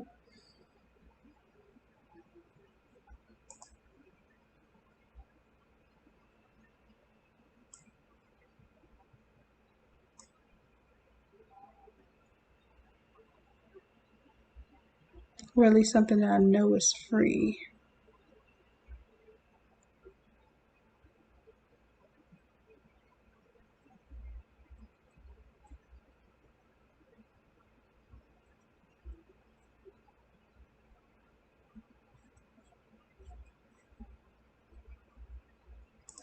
I know everybody has impact, so let's do that one.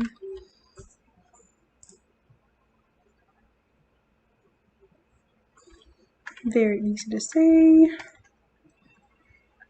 And then before I close this out, I'm going to test it and make sure that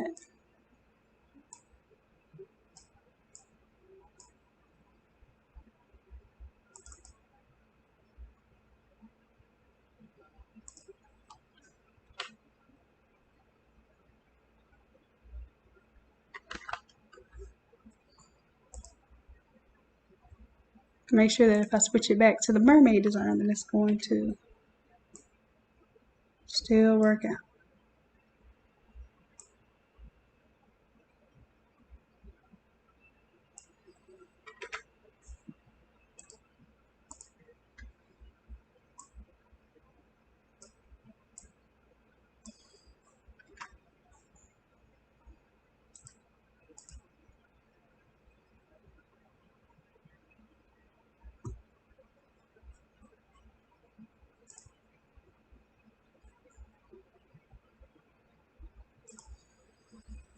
All right, so let's try it.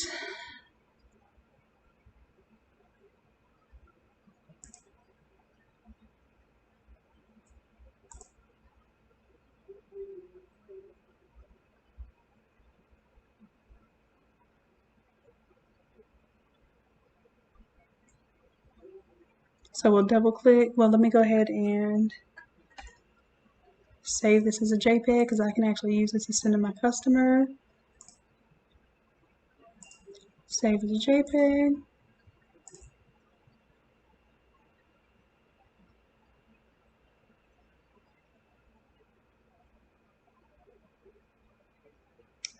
BJ's, we're doing a class this Sunday.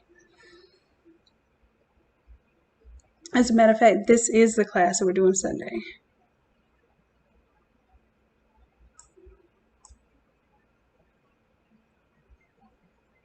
I suppose, let me change the hood. I'm going to take these two and transform them. I'm just going to rotate them to where they're kind of more straight up and down. It'll make me feel a little bit better.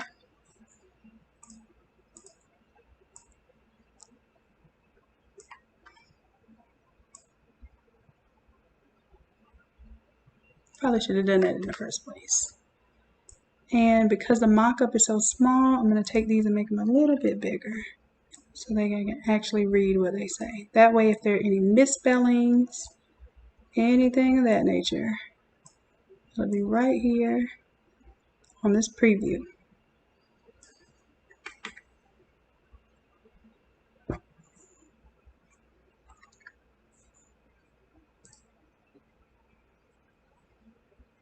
And then this very back layer, I'm going to call this the watermark.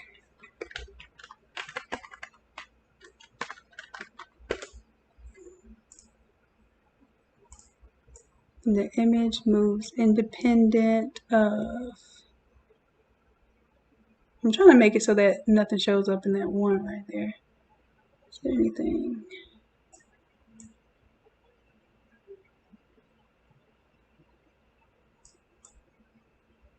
I'm going to give white space over there. Here we go. It's good enough there. And this is it.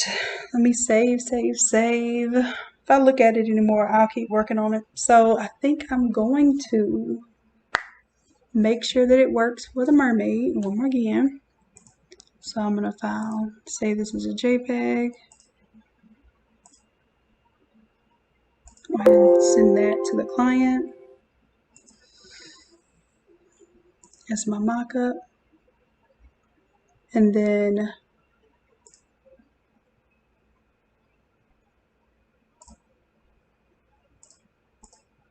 this shadow is supposed to, yeah, the shadow is supposed to be on. All right, let's do it. Let's double click. And you don't even have to have the layer visibility on to double click it and change the smart object. So now I'm going to change it and drop in my mermaid. I'm going to hit enter. And I'm going to go ahead and hit multiply just to see if everything's in the right place. And it looks like it is. I'm going to turn off the bottom layer, right click and tell it that I want to flatten the image. That's the only way this is going to work and keep the data down is if I have you flatten this image.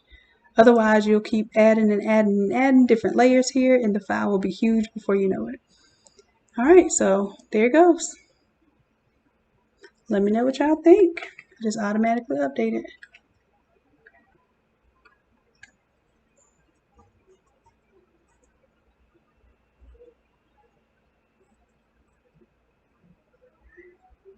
All right.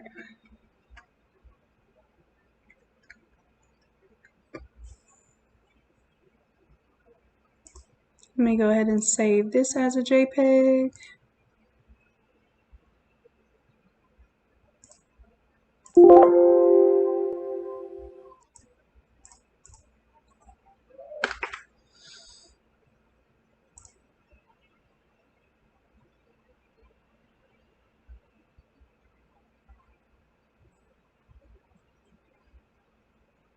All right, and before I finalize everything and upload it, I'm going to take a break for the rest of the day. But we will be having this class on Sunday. If I feel compelled late tonight and if I have the energy, I will go ahead and post this session, the downloadables, and also the Zoom link. For those of you who are VIP members, you'll be able to do the live course by using your coupon code. So you'll be able to do the live course for free with that coupon code. And if you're not a VIP member. If you join as a VIP member, you'll have access to that coupon code. If you don't feel like joining the VIP is what you want to do, you don't want to do subscription based, then you can take the course. The course will be $60 just for the standalone course itself, and you'll have access to that course whenever you want. You'll be able to attend it live, and then you'll be able to have the recorded version of it as well. Okay, so I think I solved the problem. We're going to see, because usually you all are the ones who are using these items, using these tools, and y'all tell me how useful a tool is.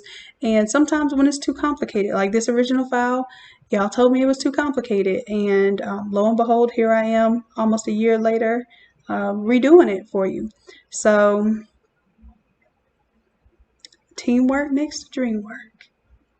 Y'all have any questions or anything for me? I know it's just a few of us here, but just in case anyone's going to go back and watch this video and need any questions answered about this class, I just wanted to spend some time with y'all. I know I've been definitely neglecting y'all lately, and I don't apologize, because it's really for all of our better good, but I know that I haven't been as present as I once was, so I do acknowledge that. Okay, so hey, Buddy Roll and Helena, thank you, love. I'm glad you love it. So, and I know you'll be there in class.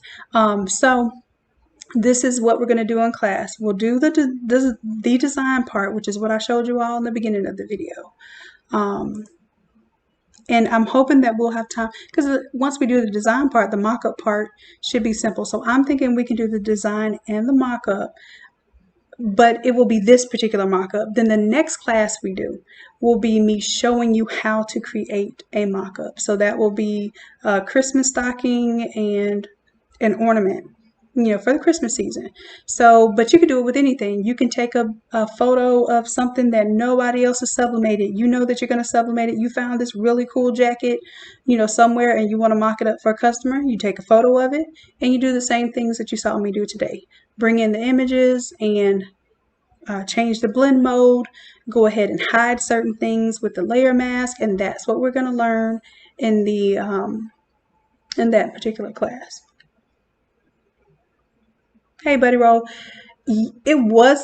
Actually, it's the same design style that was in the Zoom session, but I completely changed it to where, and I'll show you real quick, because I'm sure this will be a good recap. I'm going to go ahead and save this. So that's the mock-up. And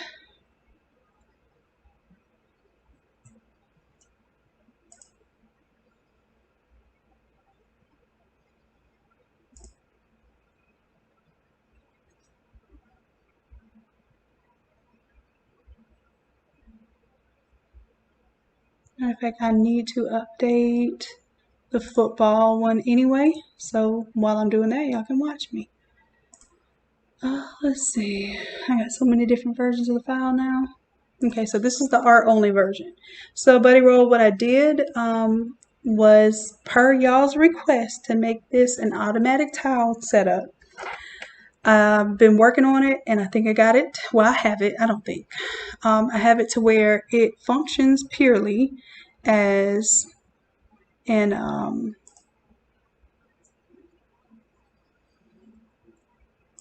automatic tile document. So let me see. Yeah, I know I'm getting tired and hungry now because I'm drawing blanks. All right, so I'm going to pull this up to that layer. Oh, no, not yet.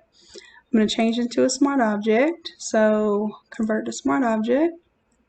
Bam, got that. And then I'm going to drag it up here.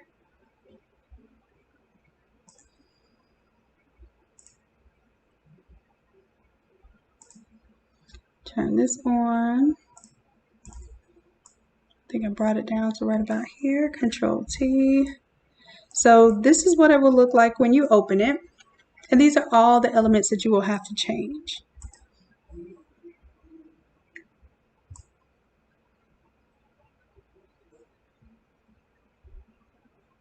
So this is going to be the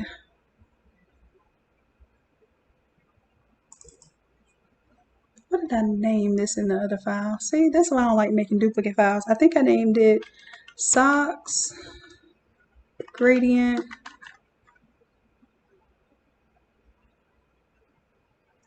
or color background. And I can't see what I'm typing. BACKGROND.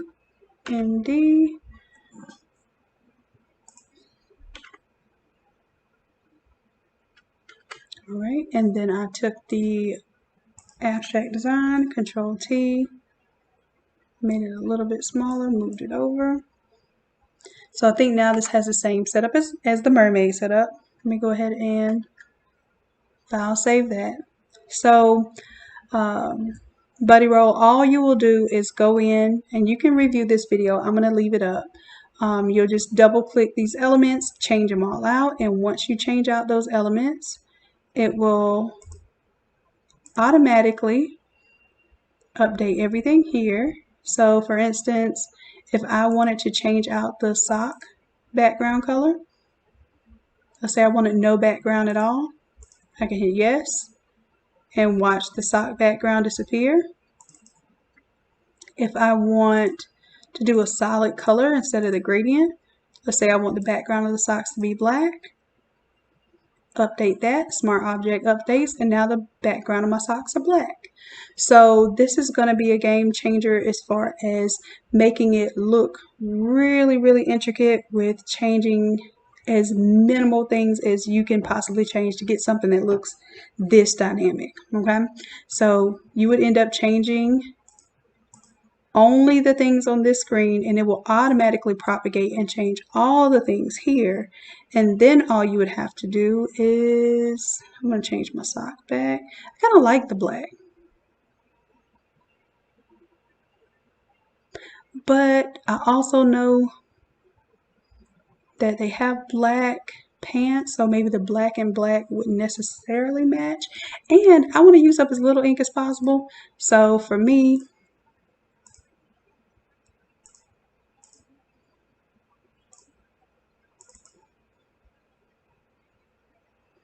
I don't like using up all that black unless I have to. I'll print all black if I have to. But it's already going up against black, so I'm going to keep it cool with the blue. And then if I really, really wanted to do cost savings, I would just turn it off completely.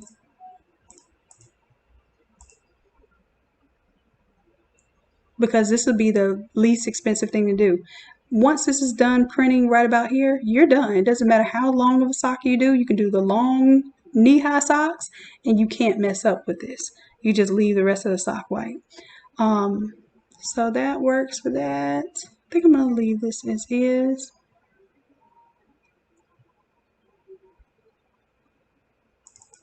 But I have to turn it back on for y'all, because if I don't turn it on, you'll forget that it's there. So I'll turn it on. All right. Once you have all that, you just go File, Export. You're going to export Artboards to Files. Choose where you want it to go. And new folder. I'll call it Showtime 2. Hit OK. Choose the prefix that you want all the files to start with, and I'm just hitting Showtime, and then it'll save it as Showtime-socks, Showtime-hoodie, whatever the individual artboards are labeled. This will be the prefix to that label. Then I'm going to make sure that I save it as a JPEG. I go check off my export options. Usually this will be 8 for quality. I'm going to crank it all the way up to 12. And then you can hit include the ICC profile. I don't know that it matters, but I just try to be as safe as I can with color and embed the ICC profile. So let's run it.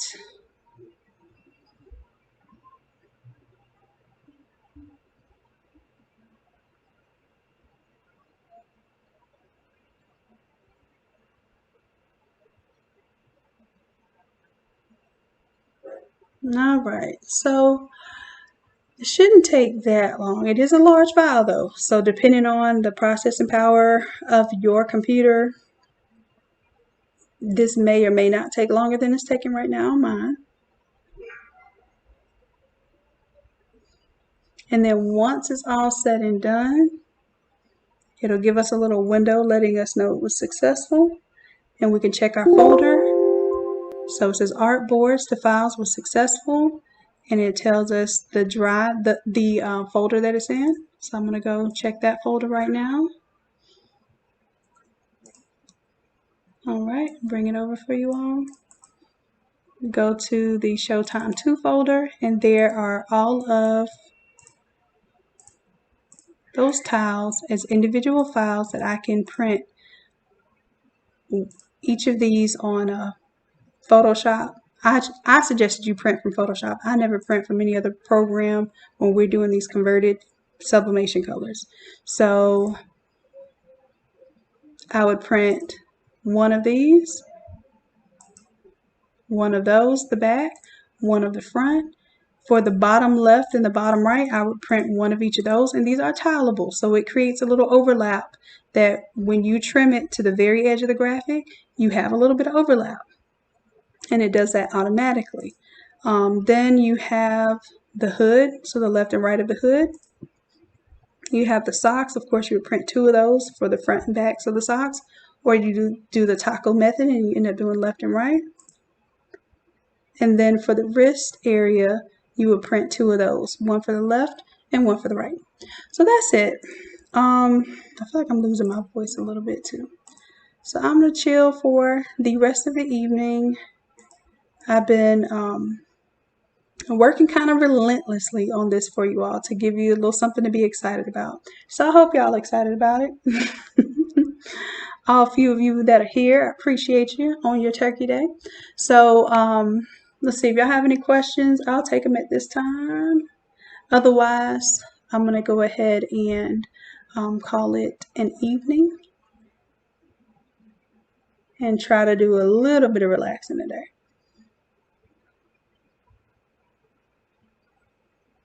All right, Buddy Roll, thank you. I appreciate it. I'm glad you like it. Erica saying bye. I'm actually, let me go ahead and muster up my energy right now so I can tell y'all thank you, thank you, thank you, thank you. I love y'all for real. And until next time, bye.